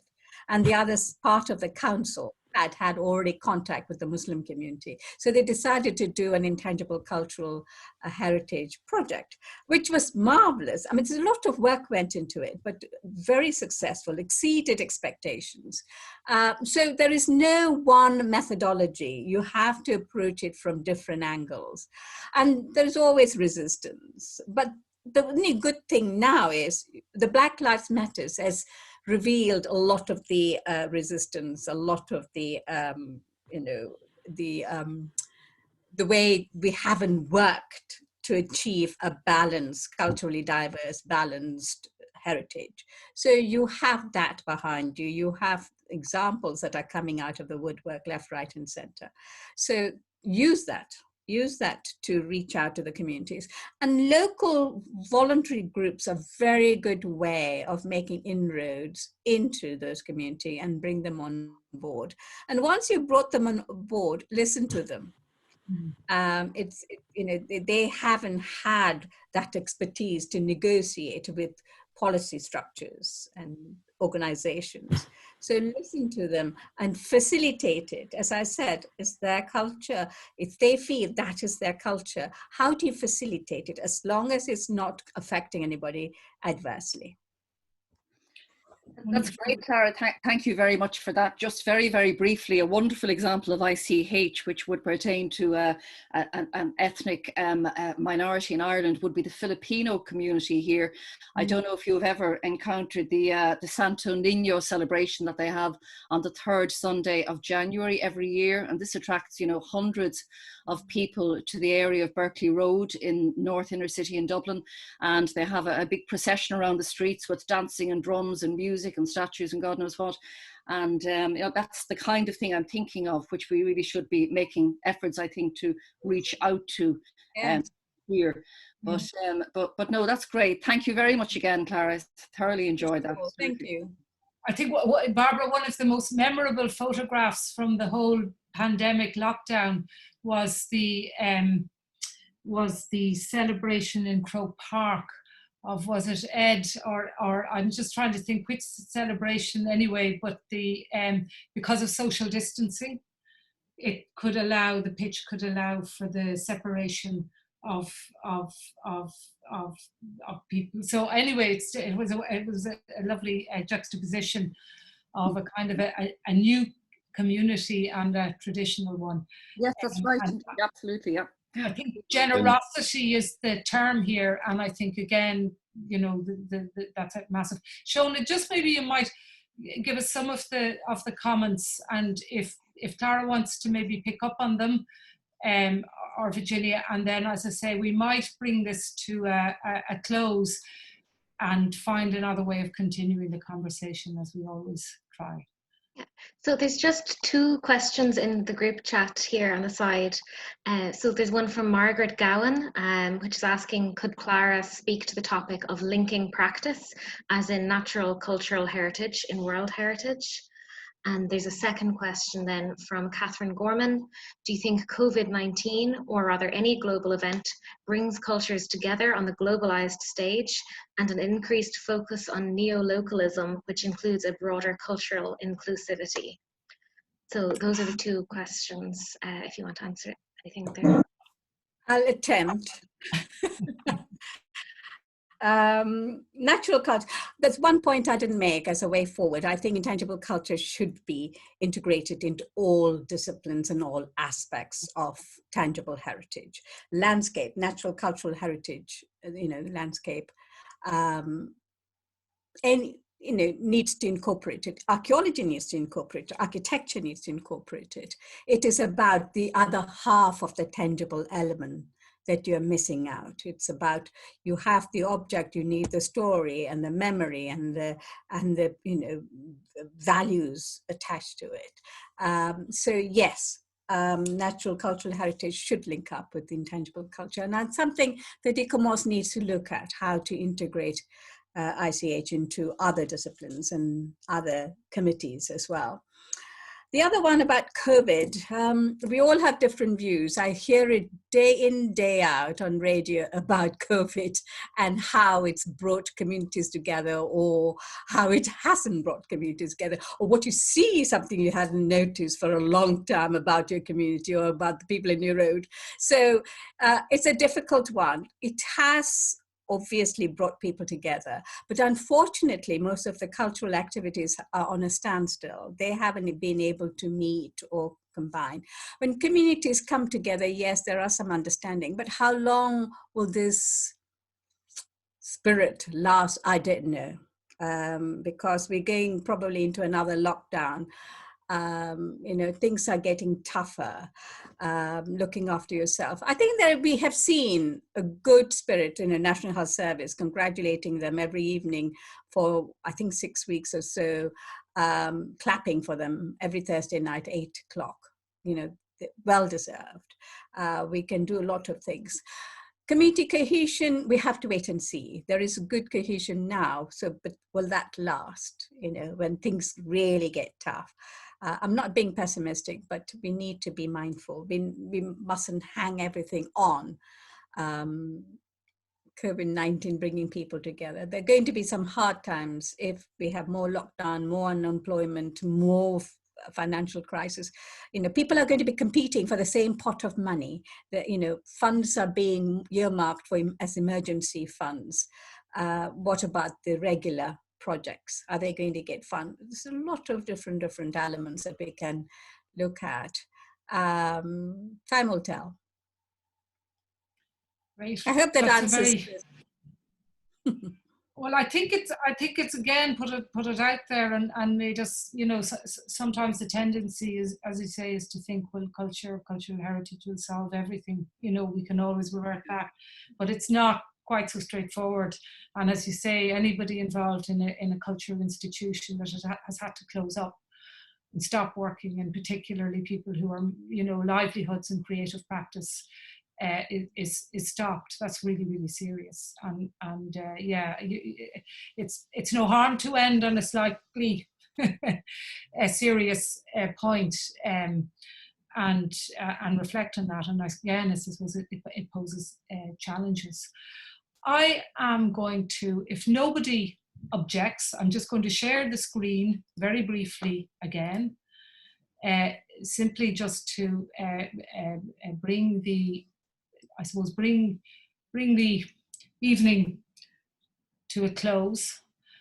I want to thank, I have a list of people up here for this evening's endeavour and a lot behind, and I was starting with the Minister, Clara, for such a wonderful talk, for your generosity in the lead up to it, in putting your finger on so many important points and discussing them in a really interesting and I suppose objective way as well, and setting out a path. As I said at the outset, the purpose of this lecture is to take seriously contemporary issues and to consider them, and you've certainly done that. Virginia, your response is great. It gives great encouragement. Heritage is well and safe in the Heritage Council, and we wish it well in its many projects. I think one of the big lessons out of the Other Stories project is sometimes how precarious a lot of really good work is, and it does happen because of tenacity, and oftentimes we're all doing everything on scrapings, and that doesn't always last. I want to thank Shem Caulfield, Kathy Buchanan and Joe Newton, who are our voices this evening. We've heard Shem. I know some of you might head off, but I'm going to, before I shut down, I'm going to play the two little videos that you didn't get to see. And they're Kathy Buchanan from Maura and Joe Newton from Irish Seed Savers. And they're really wonderful. And these are just three of the stories. To all involved in the Other Stories, the voices, the participants, the dreamers, the makers, the enablers, you are the heroes and inspiring. And for ICOMOS Ireland to be a kind of a facilitator and a partner is wonderful. I've mentioned Workhouse Union, Rosie, Sinead, Emer, Ailish. It's been a dream working with you, and thank you for your creativity and your sensitivity of thinking and generosity. Ross and his amazing filmmaking. ICOMOS Paris, who facilitated the Zoom this evening, to thank them and the Secretariat. Our funders, the Heritage Council, the Department of Housing, Local Government and Heritage, Dublin City Council, Dublin Port Company. ICOMOS Ireland, Gillian, our amazing administrator, Audrey Shona, Paul McMahon, Barbara Neeline, Claire Foley, Mary Liz McCarthy, and the Other Stories Steering Group, and the Intangible Cultural Heritage National Scientific Committee. And all the others I probably forgot. Thank you very much. Take care. For more information, visit ICOMOS's website. If people are interested in membership or want to get the videos, the publication itself is at the moment only available in hard copy, but we will be making a kind of an online friendly version soon. But if you'd really like a copy, I think somebody put in the tagline the email address. Here's some links for the Faro Convention and the UNESCO Convention on the Safeguarding of Intangible Cultural Heritage, and for more information on Workhouse Union, the website there. So I'm going to say thank you so much. Thank you to everybody for coming along this evening from wherever you are. It's been wonderful to have you. To the people who gave us a little donation or a big donation this evening, thank you very much as well. I'm going to play out on as I say, on these last little video. First is Maura, and then Kathy Buchanan, and then Joe Newton from Irish Seed Savers.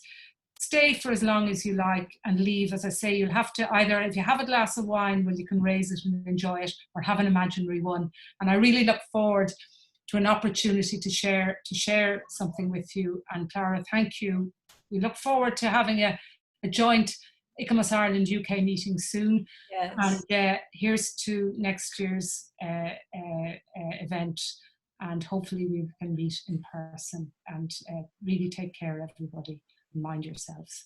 Can I say thank you very much? Thank you, Clara.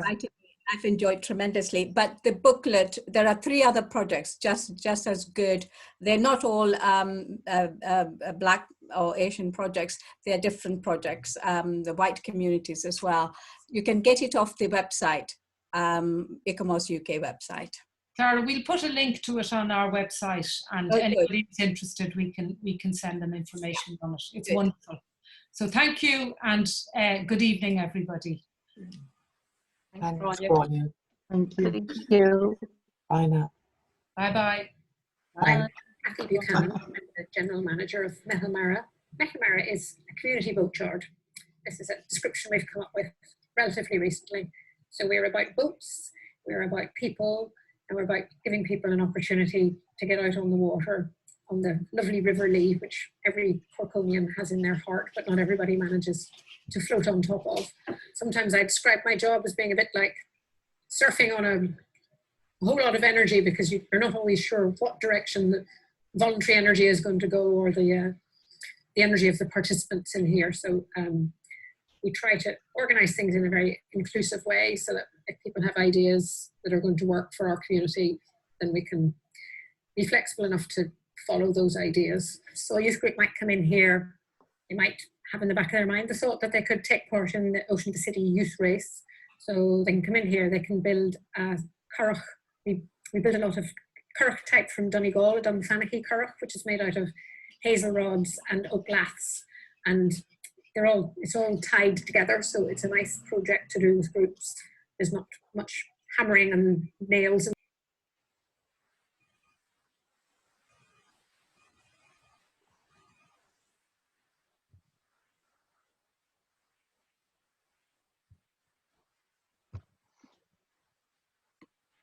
Rowing program out over the summer. We have now summer camps, and even we're having an autumn camp this year because of COVID. We couldn't have the summer camp. We also build some of these Dunfanaghy currachs with people with disabilities or mental health issues who've fallen out of mainstream education. So they'll come into this workshop. If you can see over my shoulder, there's a canoe. There's it's not this type of currach, but a simple currach frame there. So they might build, or they might do woodwork projects, whatever works for them. And that's really more about, it's as much about team building and personal development as it is about the boat. One of the nice things about Maura, and I think it's the boats that do it, is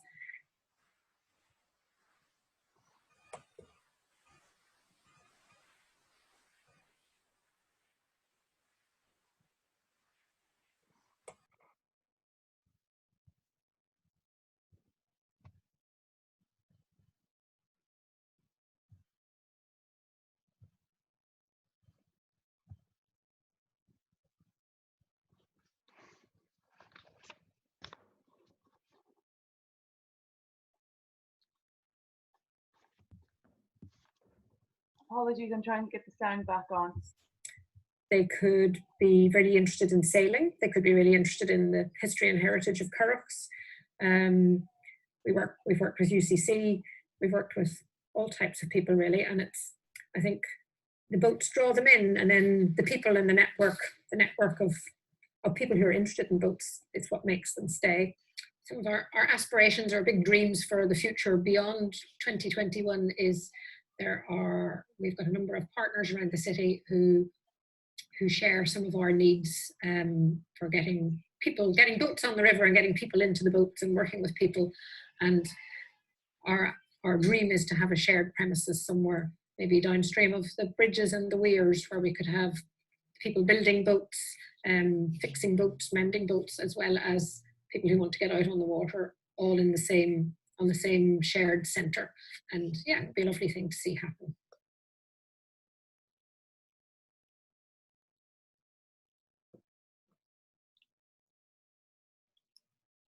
Okay, apologies for that, folks. I believe you couldn't hear the sound, but I'll share now Irish Seed Savers, and I'll keep my audio on.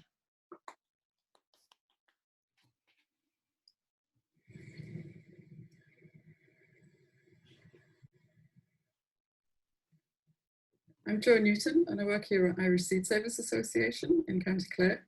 And we're an organisation that is curating or minding or caretaking a whole collection of seed varieties for food crops. So some of them are very rare, some of them are of old heritage in Ireland and other countries, and some of them are just very useful and adaptable to the Irish climate. We try everything, we grow everything. We're doing it all on site, so we know exactly how well things perform. And by keeping these seeds, which are what we call open pollinated seeds, which means that you can grow them and harvest them and also save your own seed from them if you choose to, or a market gardener can do that and be giving out seed as well.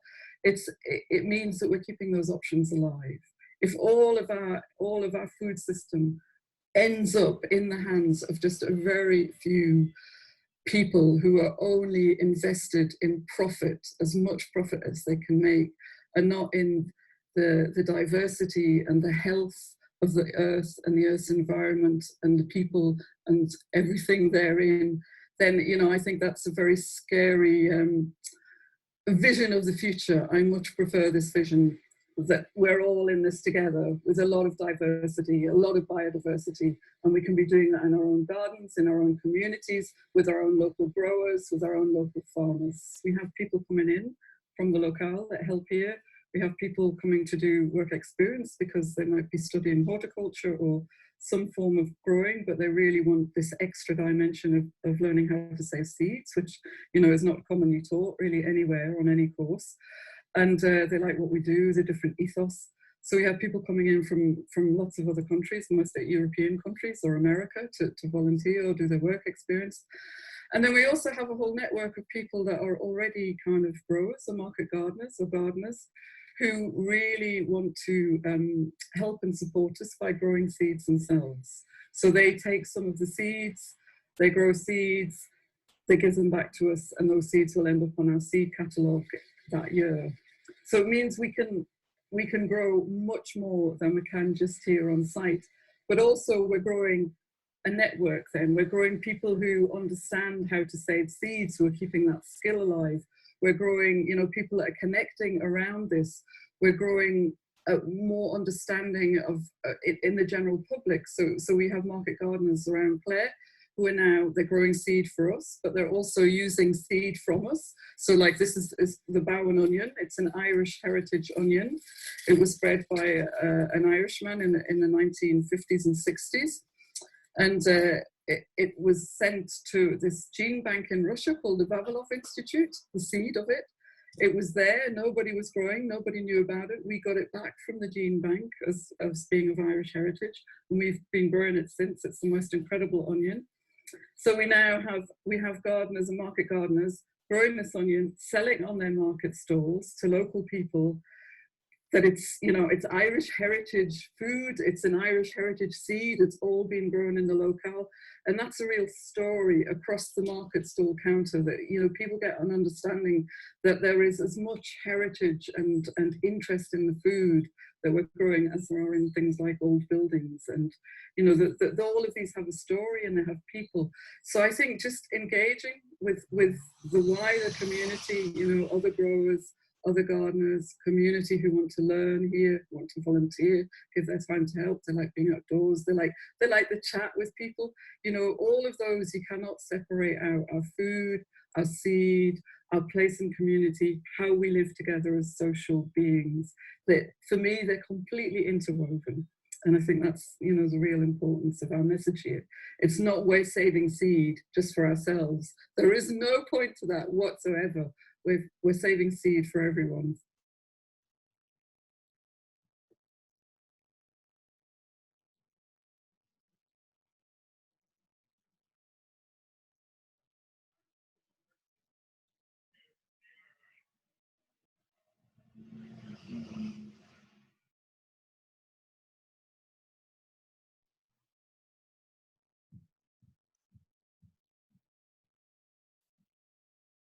Okay.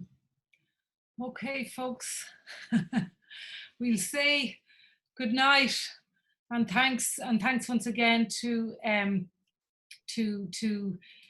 Ross and to everybody who participated in those beautiful films. I mean, they say it all in a sense. Maybe there's no need. And as I say, that's 3. There's another 12 to dip into. Hopefully, in time, we might be able to make other little videos to celebrate. But anyway, I'd love to keep the conversation going, but I think it's time to say good night. Audrey, you might pull the plug. Grania. And it's really lovely to see some familiar faces from far away. Margaret Gowan over in Denmark. Lovely to see you. Anyway, good night, everybody, and take care. All the best. Well done,